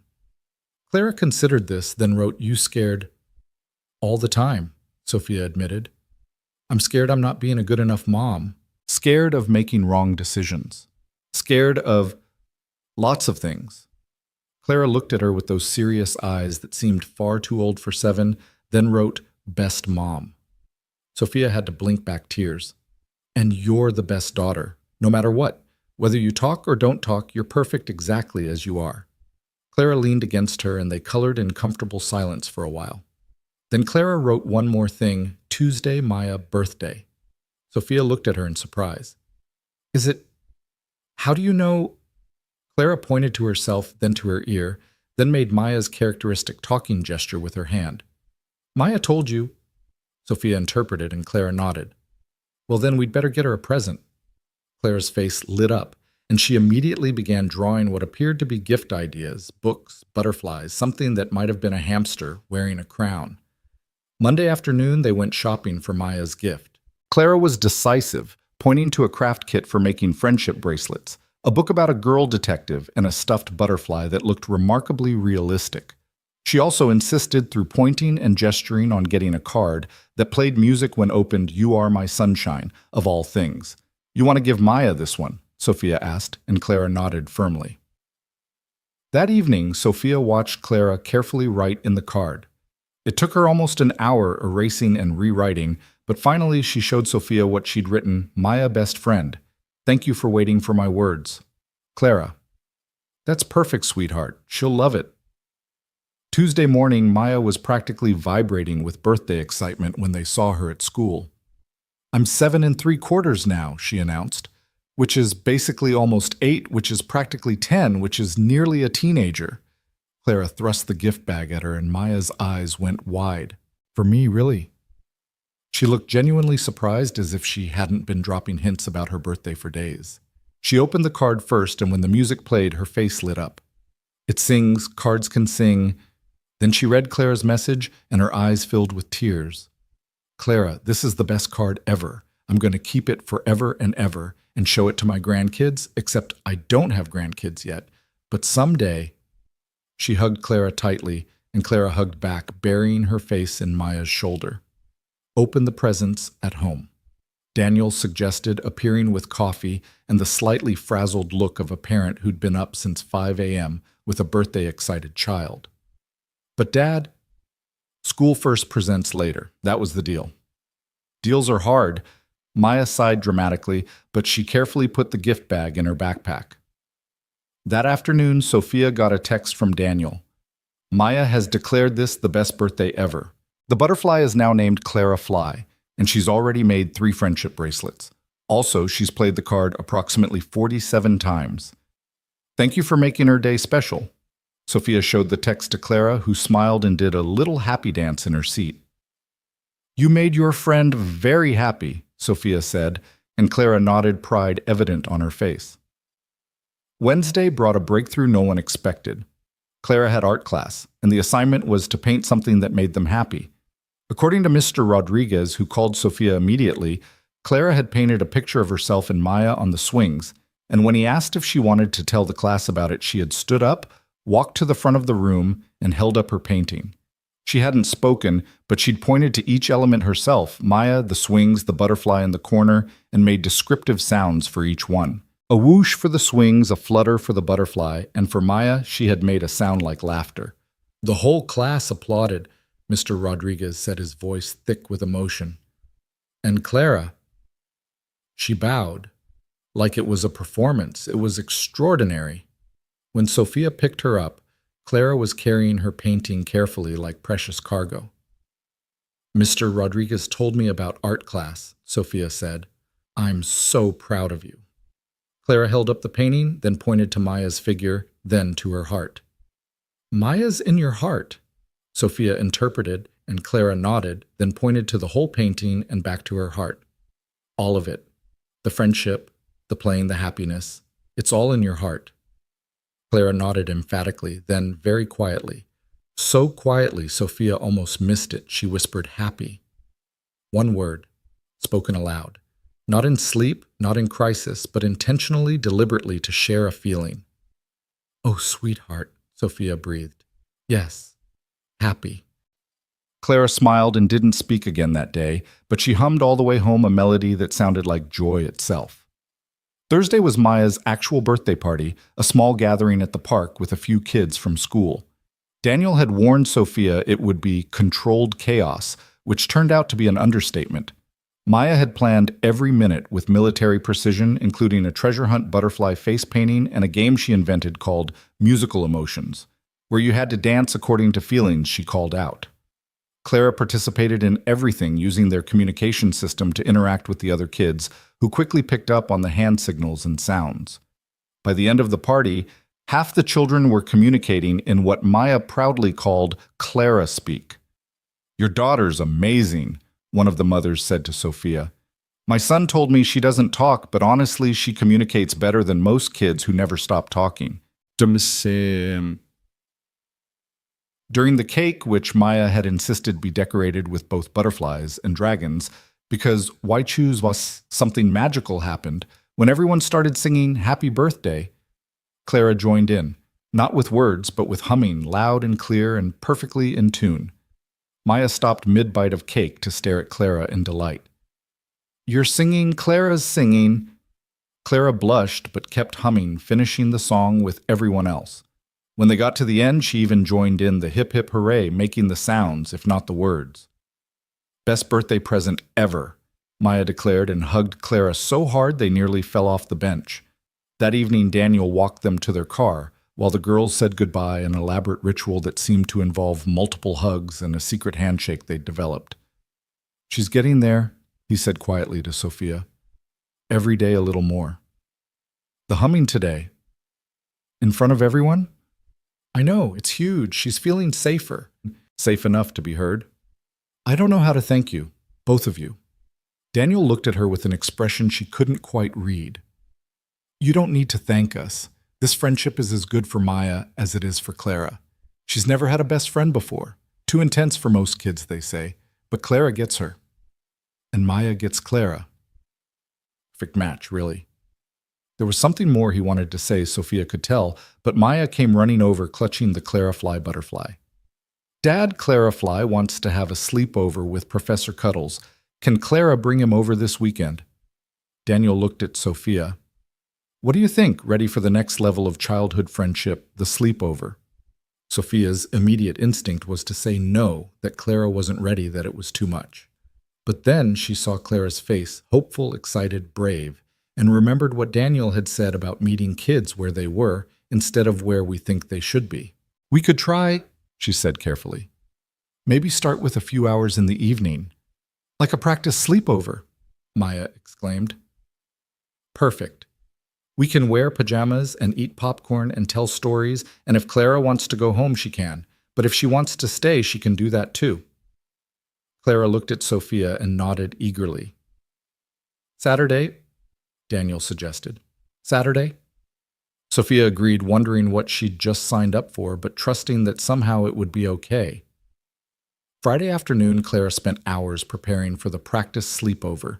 She packed and repacked a small backpack with Professor Cuddles, her toothbrush, even though she might not stay her Maya book, and after much deliberation a photo of her and David that she usually kept on her nightstand. Sophia found her sitting on her bed looking at the photo. "Want to show Maya your daddy?" she asked gently. Clara nodded, then pointed to the photo to herself and made the sign they'd established for before. "You, before the accident." Another nod. Then Clara touched her throat and shook her head. Your voice went away.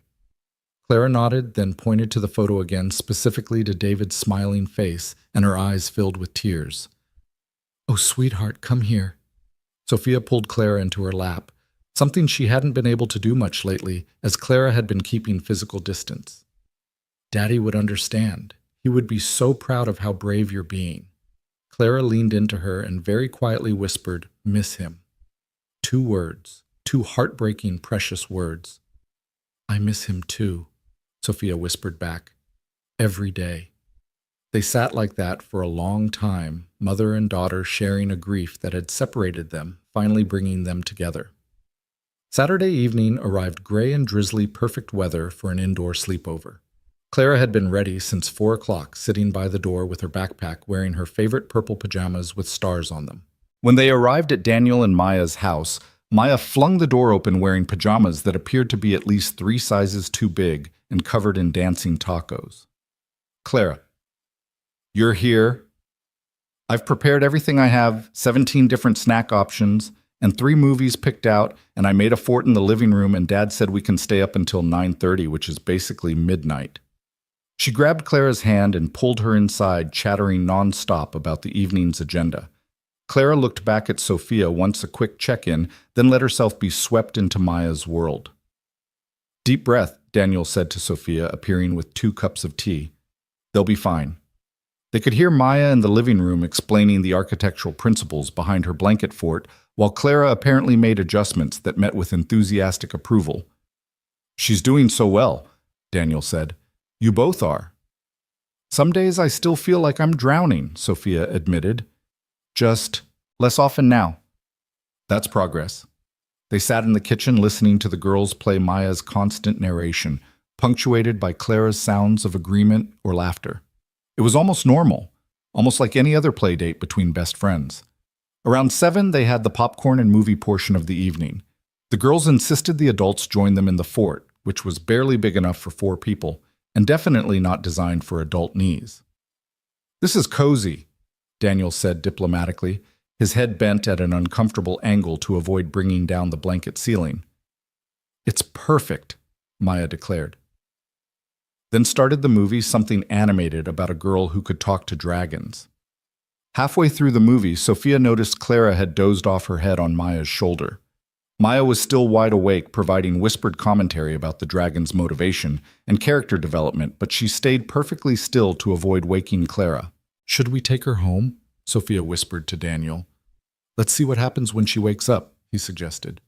She might surprise you. Sure enough, when Clara woke up near the end of the movie, she looked confused for a moment, then settled back against Maya and made a small, contented sound. You had a good nap, Maya informed her. You snored a little, but in a cute way, like a baby dragon. Clara smiled sleepily and made a soft, roaring sound that sent Maya into giggles. When bedtime officially arrived, Sophia was prepared to take Clara home. But Clara looked at Maya's hopeful face, then at the sleeping bags Maya had arranged on her bedroom floor, then back at Sophia. You want to try staying? Sophia asked. Clara bit her lip, clearly torn between wanting to be brave and being scared. Then Maya did something wonderful. If you get scared, you can wake me up, she said matter-of-factly. I'm very good at being awake in the middle of the night. And your mom is right downstairs, so if you want to go home, you can. But also Professor Cuddles and Clara Fly will be here, and they're very brave at nighttime. Clara took a deep breath, then nodded decisively. Are you sure? Sophia asked. Clara walked over, hugged her tightly, then went back to Maya and climbed into the sleeping bag. I'll be right downstairs, Sophia said, her voice only slightly shaky. You can come get me any time. Clara gave her a thumbs up, their signal for I'm okay, and Maya immediately launched into a story about butterfly secret agents who solved crimes in the dark. Downstairs, Sophia sat with Daniel, both of them listening to Maya's storytelling gradually wind down into sleepy murmuring, then silence. She's staying, Sophia said somewhat in awe. She's having a sleepover. Kids are resilient, no, Daniel said. Sometimes more than we give them credit for. They talked quietly for hours about everything and nothing, about their children, their fears, their hopes, about movies they wanted to see and books they'd read, about the strange journey of single parenthood and the unexpected places it took you. Around 11, Sophia heard footsteps on the stairs. Her heart sank. Clara must be ready to go home, but it was Maya who appeared looking worried. Clara's crying, she said simply. Not loud crying, quiet crying. I asked if she wanted her mom, but she shook her head. I don't know what to do. Sophia started to stand, but Daniel touched her arm. Let me try something. He looked at Maya. Is she scared or sad? Maya considered this. Sad, I think. She was looking at a picture, the photo of David. Sophia's heart clenched. "Can you bring her down here?" Daniel asked Maya. "Tell her we're having midnight hot chocolate." Maya brightened and ran back upstairs. A moment later, she reappeared holding Clara's hand. Clara's face was tear-stained, and she was clutching the photo of David. Without saying anything, Daniel went to the kitchen and started making hot chocolate, the real kind with milk and cocoa powder and tiny marshmallows. Maya sat beside Clara on the couch, not talking for once, just being present. When Daniel brought the hot chocolate, he sat on Clara's other side. "Sometimes," he said conversationally, as if midnight hot chocolate with crying children was perfectly normal. "When Maya misses her mom extra much, we have hot chocolate and tell happy stories about her. Even though she's not here, the stories help us remember the good parts." Clara looked at him, then at the photo in her hands. "Is that your dad?" Maya asked gently. Clara nodded. "He looks nice. He has a kind smile. Do you want to tell us a happy story about him? You don't have to use words. You could draw it or act it out, or use Clara speak." Clara was still for a long moment. Then she set down her hot chocolate, stood up, and began to pantomime. She pretended to play piano, her fingers moving over invisible keys. Then she stood and conducted an invisible orchestra, her face serious and focused. Then she pointed to herself and repeated the piano playing, but this time with exaggerated mistakes hitting wrong notes. She then showed someone David clearly sitting beside her, guiding her hands, both of them laughing. "He taught you piano," Maya interpreted, and Clara nodded. "And you made mistakes, but he didn't mind," Daniel added, and Clara nodded again, a small smile on her face.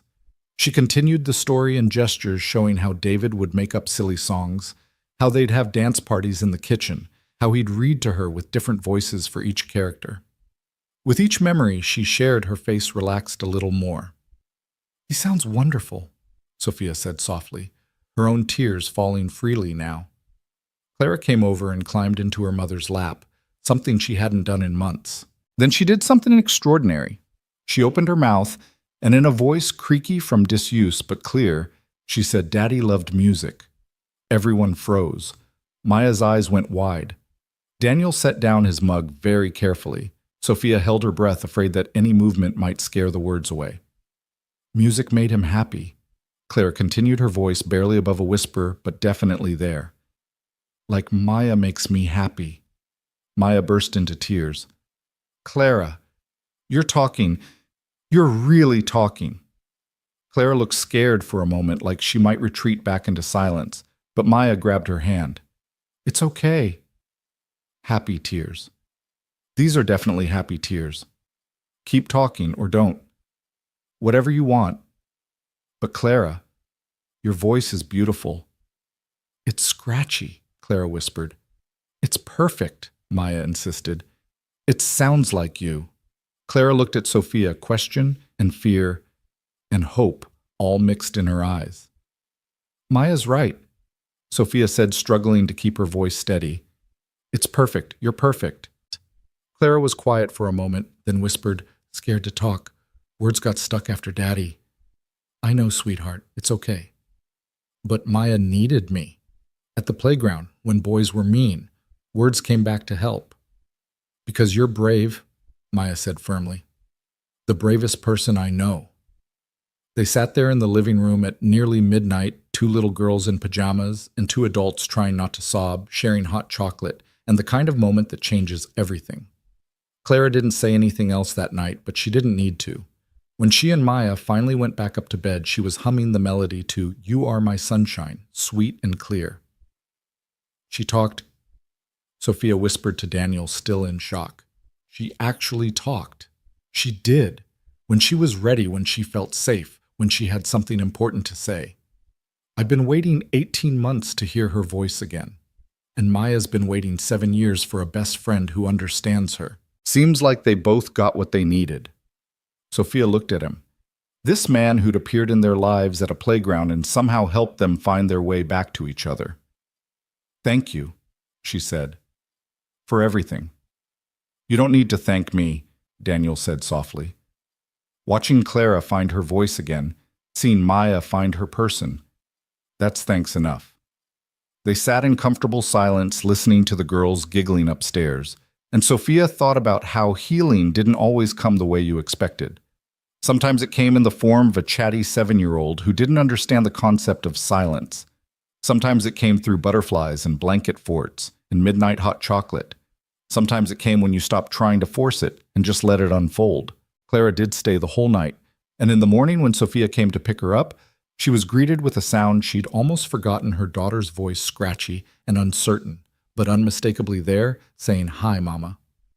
Just 2 words, but they contained a universe of possibility. The week following the sleepover felt like walking through a dream Sophia was afraid to wake from. Clara didn't suddenly become talkative. Her words came in drops, not floods, but each one was precious.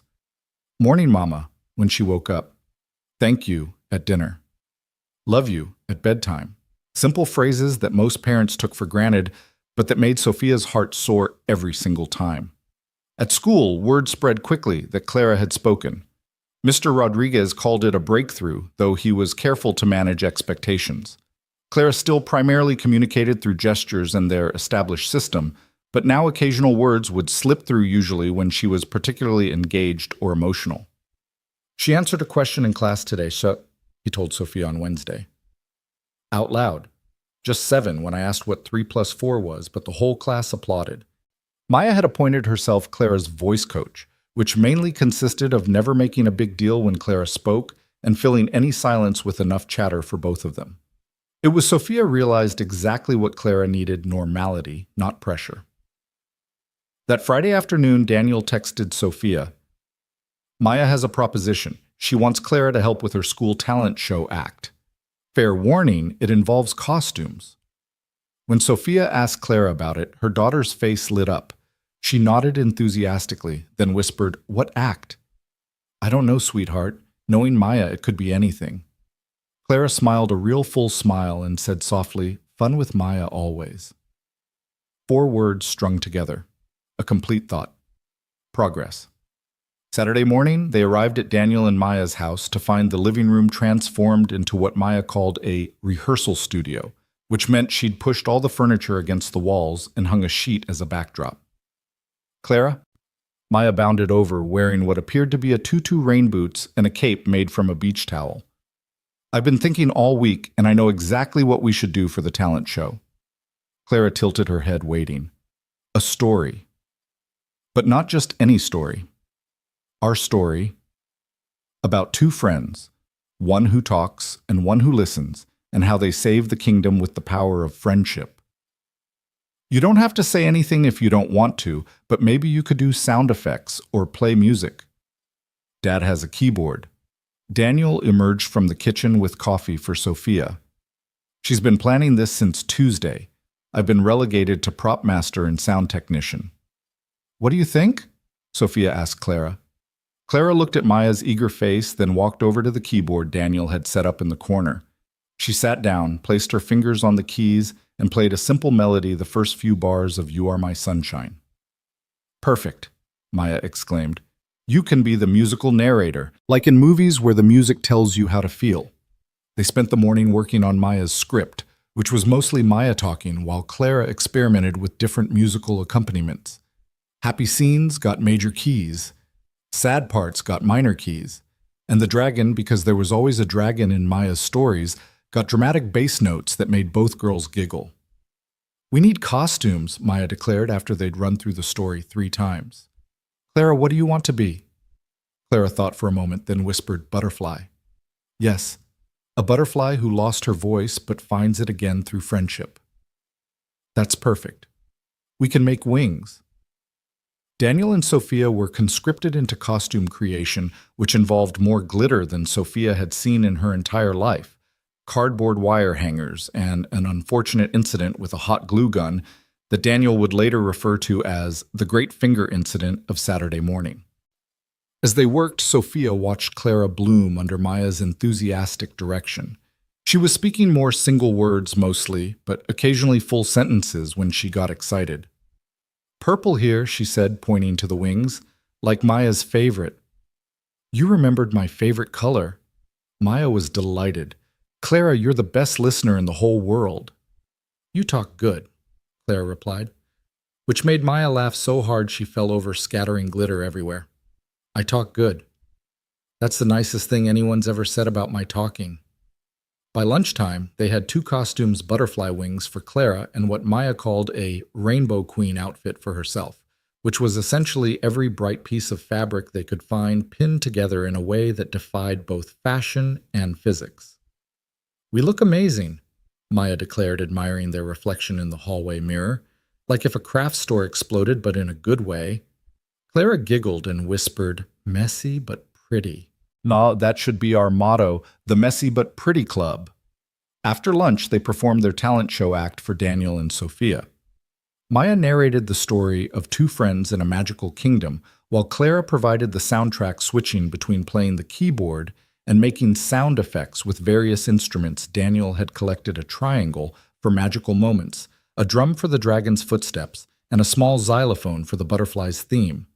The story was quintessentially Maya rambling full of plot holes and somehow absolutely perfect. When they reached the climax where the butterfly friend had to warn the queen about the dragon, Maya paused dramatically. "And then," she said, looking at Clara, "the butterfly found her voice?" Clara stood up from the keyboard, took a deep breath, and actually sang a single clear note. Then in a voice still quiet but growing stronger, she said, "Watch out, Queen Maya Dragon, coming." Maya shrieked with delight both in character and out of it. The butterfly speaks, "The kingdom is saved." They finished the performance with both girls taking elaborate bows, while Daniel and Sophia applauded enthusiastically.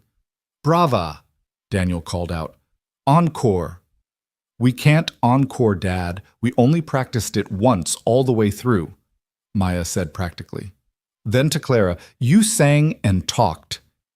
In the performance, Clara, you're going to be a star." Clara blushed but looked pleased. "Maya made me brave," she whispered. "No," Maya said seriously, "you were always brave. I just reminded you." That evening, as they were leaving, Maya gave Clara a folder decorated with butterfly stickers. "It's our script," she explained. "I wrote it all down so we can practice at home. The talent show is in 2 weeks. We're going to be amazing." In the car, Clara held the folder carefully like it was made of gold. "You want to do the talent show?" Sophia asked, trying to keep her voice neutral. The thought of Clara performing in front of the whole school was both thrilling and terrifying. Clara nodded, then said quietly, "With Maya, I can." That night, Clara practiced the keyboard parts on their old piano, the one David had taught her on. She'd refused to go near it since the accident, but now she sat on the bench running through the melodies she'd created, occasionally humming along. Sophia stood in the doorway, watching her daughter reconnect with music, with her voice, with the parts of herself she'd locked away in grief. The next week was a whirlwind of rehearsals, both at school and at home.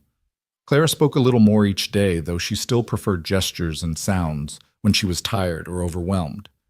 The speech therapist was amazed, calling it one of the most dramatic improvements she'd seen. "Whatever you're doing," she told Sophia, "keep doing it." What they were doing, Sophia thought, was simply living, not waiting for Clara to be fixed, but meeting her where she was, following her lead and letting a 7-year-old with rainbow socks and endless words show them the way. Wednesday brought a surprise.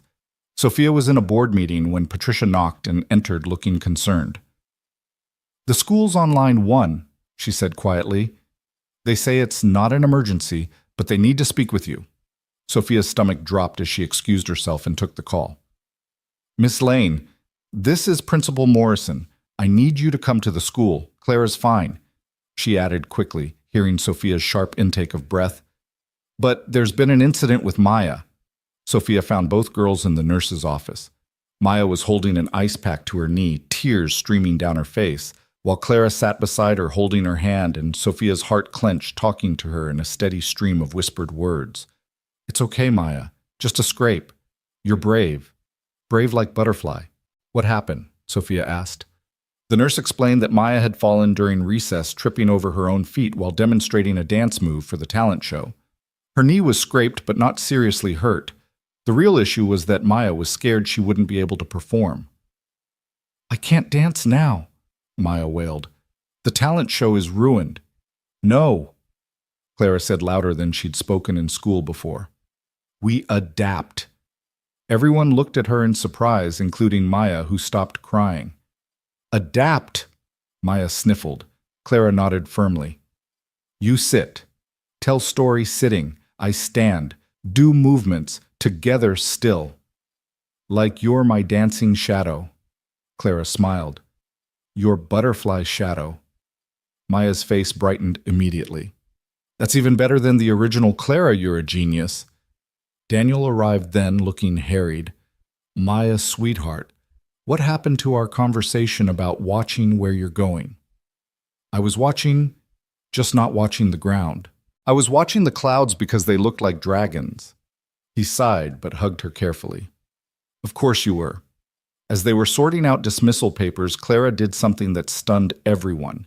She walked up to Principal Morrison and said clearly enough for everyone to hear, Maya is hurt. We go home now. Principal Morrison, to her credit, only paused for a moment before responding normally. Yes, Clara, you can both go home. Feel better, Maya. In the parking lot, the girls hugged goodbye, Maya being dramatically careful of her bandaged knee. We'll practice sitting down, she promised Clara. It'll be even better, you'll see. That evening, Clara was more talkative than she'd been since the accident. She told Sophia about the fall, about how scared she'd been for Maya, about how the words just came because Maya needed them. Words for Maya easier, she explained still haltingly, but with growing confidence. Maya needs me. You need her too, Sophia observed. Clara nodded. Different needs, both important. It was such a profound observation from a 7-year-old that Sophia had to hug her. You're growing up so fast, she whispered into Clara's hair. Had to, Clara whispered back. After Daddy. But Maya helps me be kid again. Thursday afternoon, Daniel called. I have a favor to ask. Would you mind if Maya and I came over this evening? She's insisting she needs to practice with Clara, and she's driving me slightly insane with her constant rehearsing. She's performed for the mailman, the grocery clerk, and 3 random dogs we met on walks. Of course, Sophia laughed. Clara's been practicing too. She's added a whole musical introduction.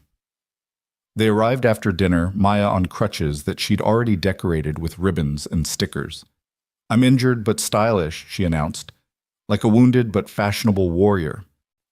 They sat up in the living room, Maya sitting on a cushion like a queen holding court, while Clara stood beside her with the butterfly wings they'd made. What followed was perhaps the most endearing performance Sophia had ever seen. Maya narrated with her usual enthusiasm, but remained seated using grand arm gestures to compensate for her lack of movement. Clara, meanwhile, had transformed.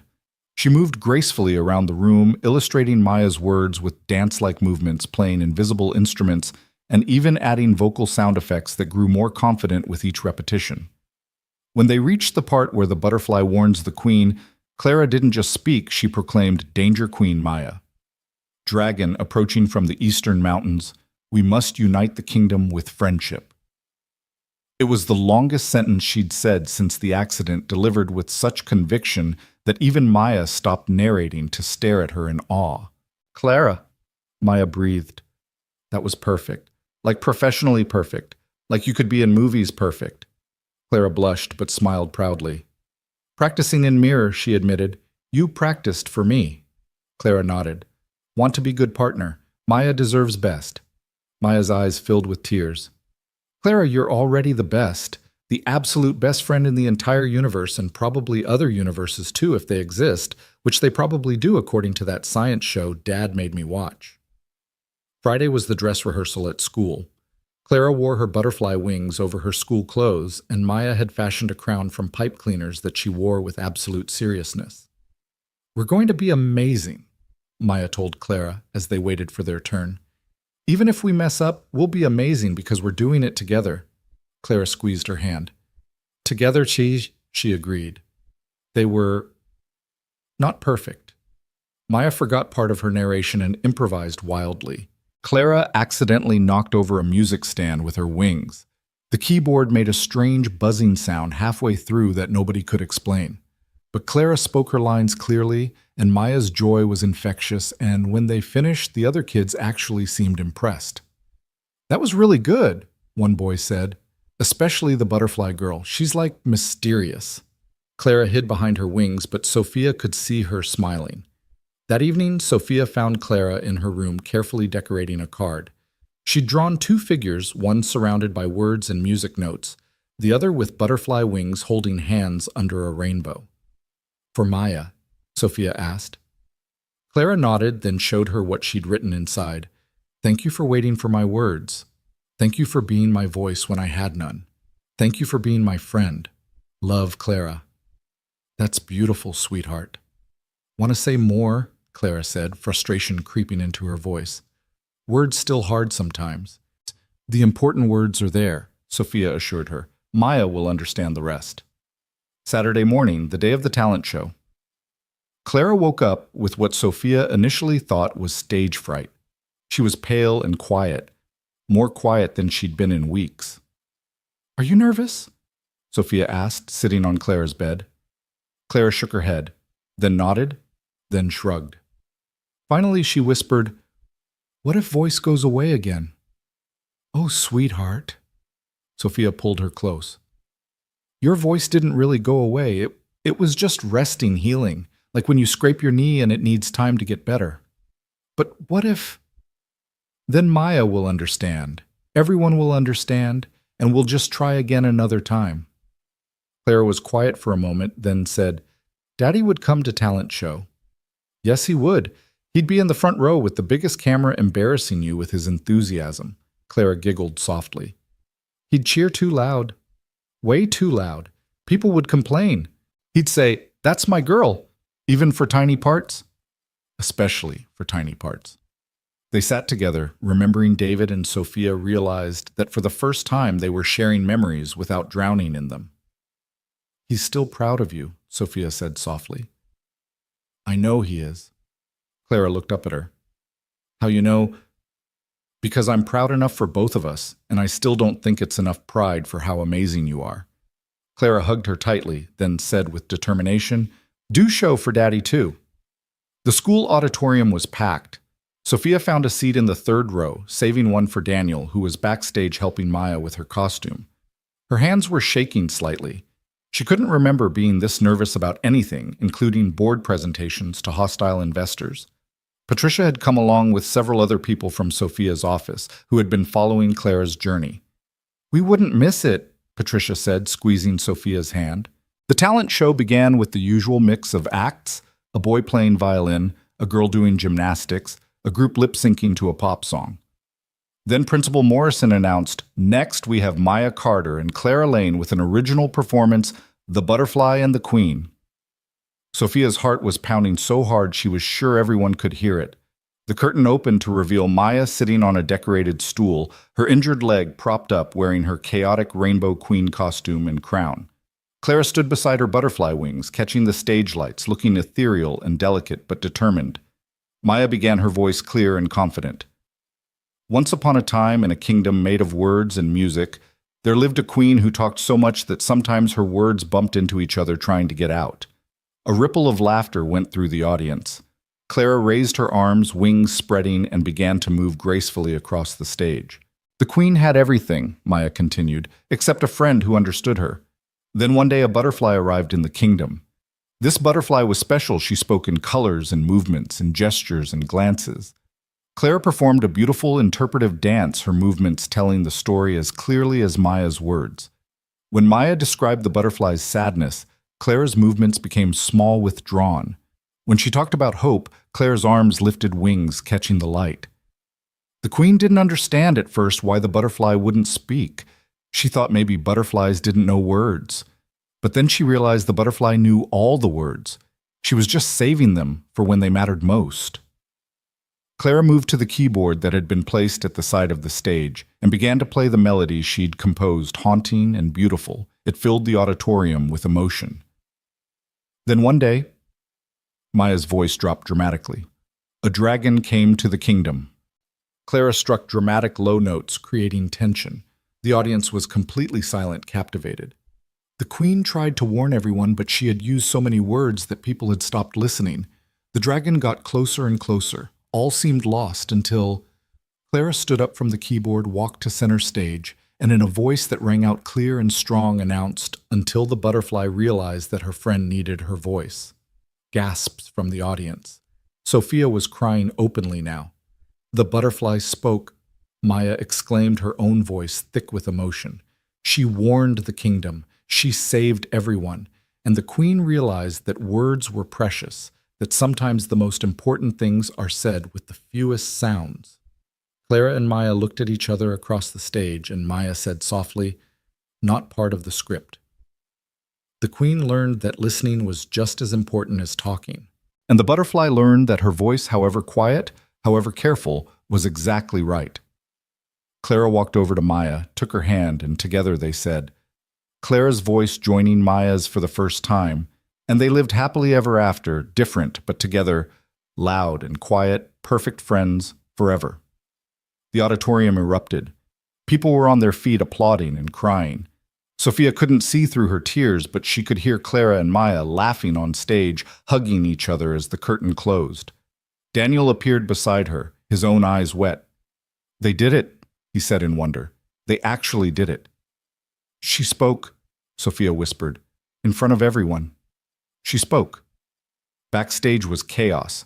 Parents and teachers were congratulating the girls who stood together, Maya talking a mile a minute about the performance, while Clara nodded and occasionally added a word or two. When Clara saw Sophia, she ran over and threw her arms around her mother's waist. "Did it, Mama?" she said, her voice muffled but clear. "Did it for Daddy, too." "You were perfect," Sophia told her. "Absolutely perfect." "We were both perfect," Maya announced, hobbling over on her crutches. "Clara, we should do this professionally. We could tour the world." "Well, maybe after my knee heals and Clara feels like talking more, and I finish second grade because education is important." Everyone laughed, and in that moment, surrounded by joy and acceptance and friendship, Sophia felt something shift in her chest. The grief wasn't gone. It would never be gone, but it no longer felt like drowning. It felt like part of a larger story, one that included loss, but also love, silence, but also song endings, but also beginnings. The official results of the talent show didn't matter, though. Maya and Clara did win Most Creative Performance because they'd already won something more important. Clara had found her voice not all at once, not completely, but enough. Enough to know it was still there, enough to know she could use it when she chose to, enough to know that silence wasn't her only option anymore. At the celebration dinner afterward, at a pizza place that Maya declared the perfect amount of fancy, Clara stood up and clinked her glass of juice with a fork. Everyone at their two pushed-together tables, Sophia, Danielle, Maya, Patricia, and a few other friends fell silent. Clara took a deep breath, looked at Maya, and said in a voice that was quiet but steady, "Toast to Maya, best friend, saved my voice, saved me." She paused, gathering courage, then continued. "When I couldn't talk, Maya heard me anyway. When I was scared, Maya was brave for both. Thank you." She sat down quickly, blushing furiously, while Maya burst into tears and hugged her so hard they nearly fell off their chairs. "That's the nicest thing anyone's ever said to me," Maya sobbed. "Clara, you're making me use all my feelings at once." Daniel raised his own glass. "To friendship," he said simply. "The kind that doesn't need words but makes them possible anyway." "To friendship," everyone echoed, and Clara, smiling wider than she had in 18 months, whispered, "To friendship." Later, as they were leaving the restaurant, Maya on her crutches, and Clara helping her navigate the door, Sophia overheard their conversation. "Clara, Maya said, I know talking is still hard sometimes, and that's okay. You don't have to talk for me, but thank you for choosing to." "Choose for you," Clara replied softly. "Always choose for Maya." "And I'll always choose to listen," Maya promised. "Even though I'm really bad at being quiet, I'll always listen to you." They walked out into the evening air, two 7-year-olds who had found in each other exactly what they needed, one who filled silence with joy and one who made words precious by using them sparingly, but with perfect truth. Sophia and Daniel followed, watching their daughters navigate the sidewalk together, and Daniel said quietly, "You know, this is just the beginning, right? Of Clara talking. Of everything. These two, they're going to be friends forever. We're going to be watching them take on the world together for the next decade at least." Sophia smiled, thinking of all the playdates and sleepovers and performances and probably drama and definitely joy that lay ahead. "I can't think of anything I'd rather watch." "Me either," Daniel agreed. Then after a pause, so coffee. Tuesday, to debrief about our brilliant, exhausting children. It's a date, Sophia said, and this time she didn't correct herself. As they reached their cars, Clara turned back to wave at Maya and called out. Actually, called out her voice carrying across the parking lot. See you Monday. Maya, can't wait. 4 words, can't wait, and see you Monday. That would have been nothing to most people, but were everything to Sophia. Her daughter had a future tense again, an anticipation of tomorrow, a friend to can't wait to see. That night, as Sophia tucked Clara into bed, her daughter said, Mama, want to tell you something. What's that, sweetheart? When I couldn't talk, I thought words were gone forever. Thought I broke them when Daddy died. Clara's eyes filled with tears, but she kept going. But Maya showed me words were just waiting for right time, right person, right reason. And now, Clara smiled through her tears. Now I know words always there, just sometimes need rest, like butterflies in winter. That's beautiful, Clara. Maya says I'm poetic. Don't know what means, but sounds nice. Sophia laughed, kissing Clara's forehead. It means you say things in beautiful ways, and she's right. Mama, Clara's voice was getting sleepy. Love you. Thank you for waiting for my words, too. Always, sweetheart. Always. As Sophia turned off the light, Clara added one more thing. Tomorrow, want to call Grandma. Tell her about show, with words. She would love that. Maybe just few words first. Build up. Whatever feels right, there's no rush.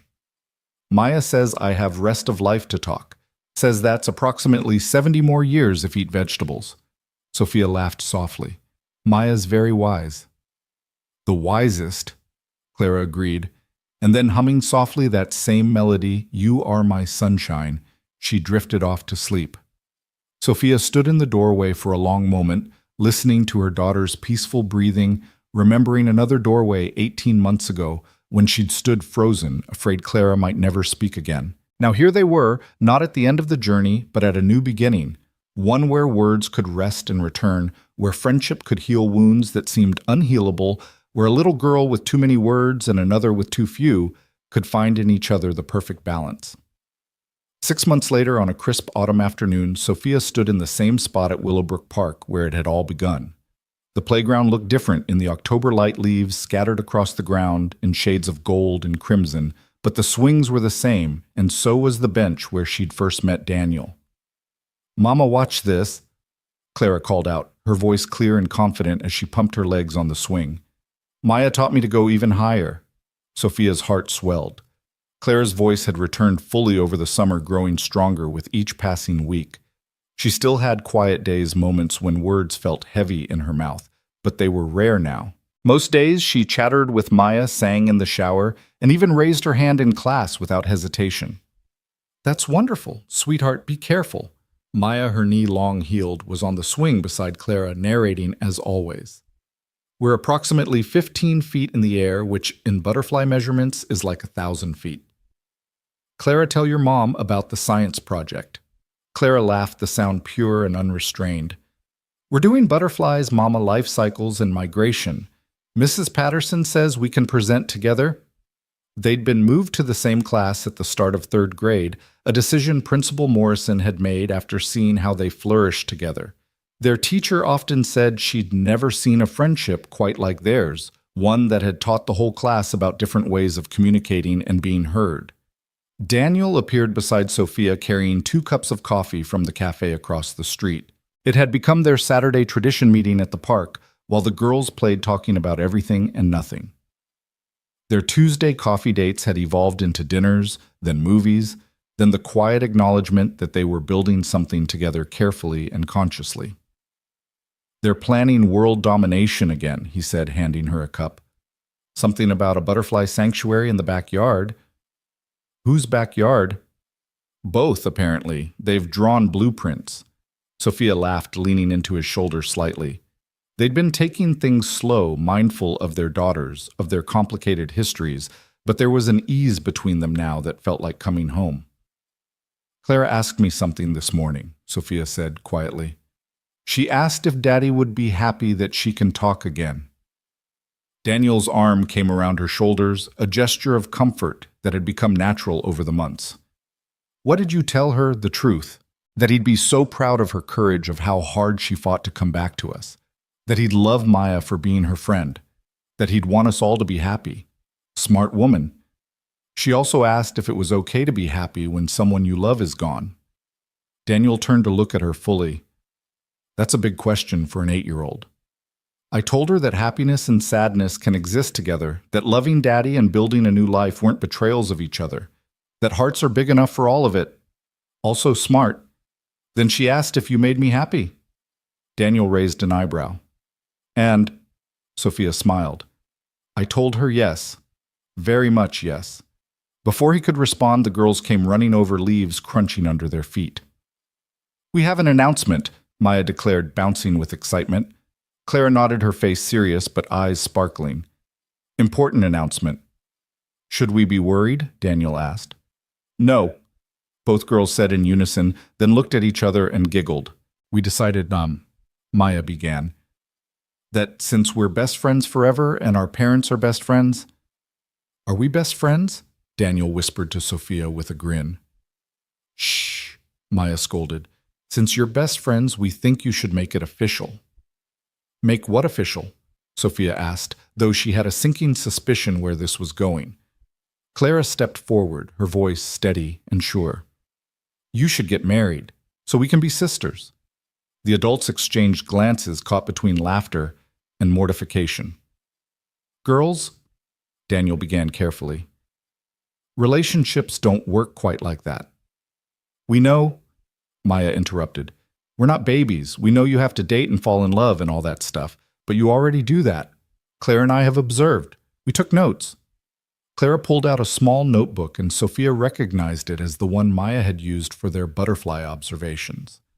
Evidence, she said solemnly, then began reading, Dad smiles different when Sophia calls. Mama hums again like before. They drink coffee but mostly talk. They laugh at same jokes. You've been spying on us, Sophia asked, trying to sound stern but failing. Observing, or Maya corrected, like scientists, and our conclusion is you should be a family, all of us. Clara took Sophia's hand, her small fingers warm and certain.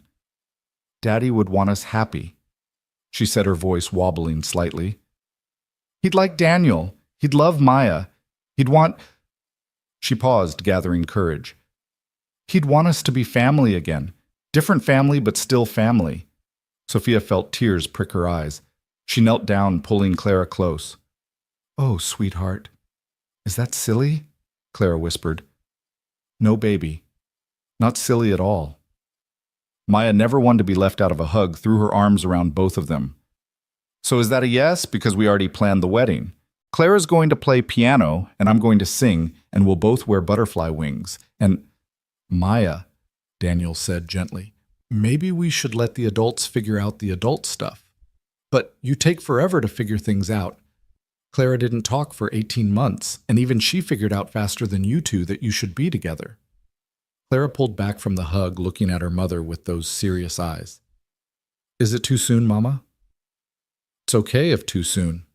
Sophia looked at Daniel over the girls' heads. They'd been careful, so careful, but children saw everything, especially these two observers of the world. How about, Daniel said slowly, we make a different announcement. Sophia and I have been talking, and we think, maybe, if everyone's okay with it, we could all have dinner together, not at a restaurant, but at home. Maybe cook together, eat together, like a family, Maya supplied hopefully. Like people who care about each other figuring things out together, Daniel corrected, but he was smiling. That's just family with more words, Maya said. Clara looked between all of them, then said clearly, I'd like that. Dinners together. Maybe not married yet, but practicing being family. Practicing? Sophia agreed, her voice thick with emotion. I think we could do that. That evening, they had their first official practice family dinner at Daniel and Maya's house. The girls made place cards with everyone's names in glitter because, of course, while Daniel and Sophia attempted to cook together, which resulted in only minor disasters and a lot of laughter. As they sat around the table, Maya raised her juice glass. I want to make a toast. Another toast, Daniel said. You made 3 at lunch. This is important, Clara, help me. Clara stood up beside her friend. No hesitation now. Together they said, to second chances and new beginnings, to voices found and friends who listen, to families that choose each other. When did you prepare that chant? Sophia asked, amazed. We didn't, Maya said. Clara just knows what I'm thinking sometimes. It's our superpower. Later, as they cleared the dishes, Clara tugged on Sophia's sleeve. Mama want to show you something. She led Sophia to Maya's room, where on the desk was a new book handmade like the first one Maya had given Clara, but thicker. On the cover in both girls' handwriting, it said, The Continuing Adventures of Clara and Maya Now, with more words. We're writing our story, Clara explained, opening it to show pages filled with drawings and text. Maya writes some, I write some. About everything that happened, so we remember. Sophia flipped through the pages, seeing their journey documented in crayon and marker, the playground meeting, the first play date, the sleepover, the talent show, and newer memories too. The last page showed 4 stick figures holding hands under a rainbow with the words, To be continued, written in Clara's careful script. It's beautiful, Sophia said. Maya says every good story needs an ending, Clara said, but I think ours is just beginning. I think you're right. Clara smiled, then said something that took Sophia's breath away. I'm glad I lost my words for a while, Mama, because finding them again led us here, to Maya and Daniel, to being happy again. Different happy, but still happy. Oh, sweetheart. Is that okay? To be glad about sad things if they lead to good things. Sophia pulled her daughter close, thinking about the winding path that had brought them here through silence and sorrow, through playground meetings and butterfly observations, through the slow, careful rebuilding of their lives. Yes, she said softly. It's okay to see the good that can come from hard things. That's not betraying the sadness. It's honoring it by choosing to keep living, keep loving. Clara nodded against her shoulder. Love you, Mama. Love you too, my brave girl. From downstairs, they heard Maya's voice. Are you coming back? Dad and I are going to play charades, and we need you because Dad's terrible at it. He just stands there like a confused tree. I'm abstract, Daniel protested. My charades are artistic, Clara giggled. Come on, Mama. Maya needs us to win. As they headed downstairs to join their practice family, Sophia thought about that day 6 months ago when she'd sat on a park bench watching her silent daughter swing alone, feeling like they'd never find their way back to joy. She thought about Daniel's words about butterflies not being able to see their own wings, not knowing their own beauty. Now watching Clara demonstrate butterfly and charades while Maya shouted increasingly ridiculous guesses, and Daniel laughed until tears streamed down his face, Sophia understood. They had all been butterflies, unable to see their own transformation, their own journey toward healing. But together they'd learned to fly again. Clara caught her eye mid-flutter and smiled that radiant, unguarded smile that had been absent for so long, and mouthed the words that had once seemed impossible, I love you. Sophia mouthed back, I love you too. And in that moment, in a living room full of laughter and terrible charades, and the beautiful chaos of 2 families becoming one, Sophia knew that sometimes the best stories weren't about endings at all. They were about the courage to begin again, the grace to let love in after loss, and the miracle of finding your voice, whether through words or silence, through friendship or patience, through the simple, extraordinary act of choosing to heal together. Clara had found her voice, and in helping her find it, they'd all found something else. A future filled with possibility, a family built on choice and chance, and the unshakable belief that love in all its forms was always worth the risk. The butterfly had learned to fly again, and this time she wasn't flying alone.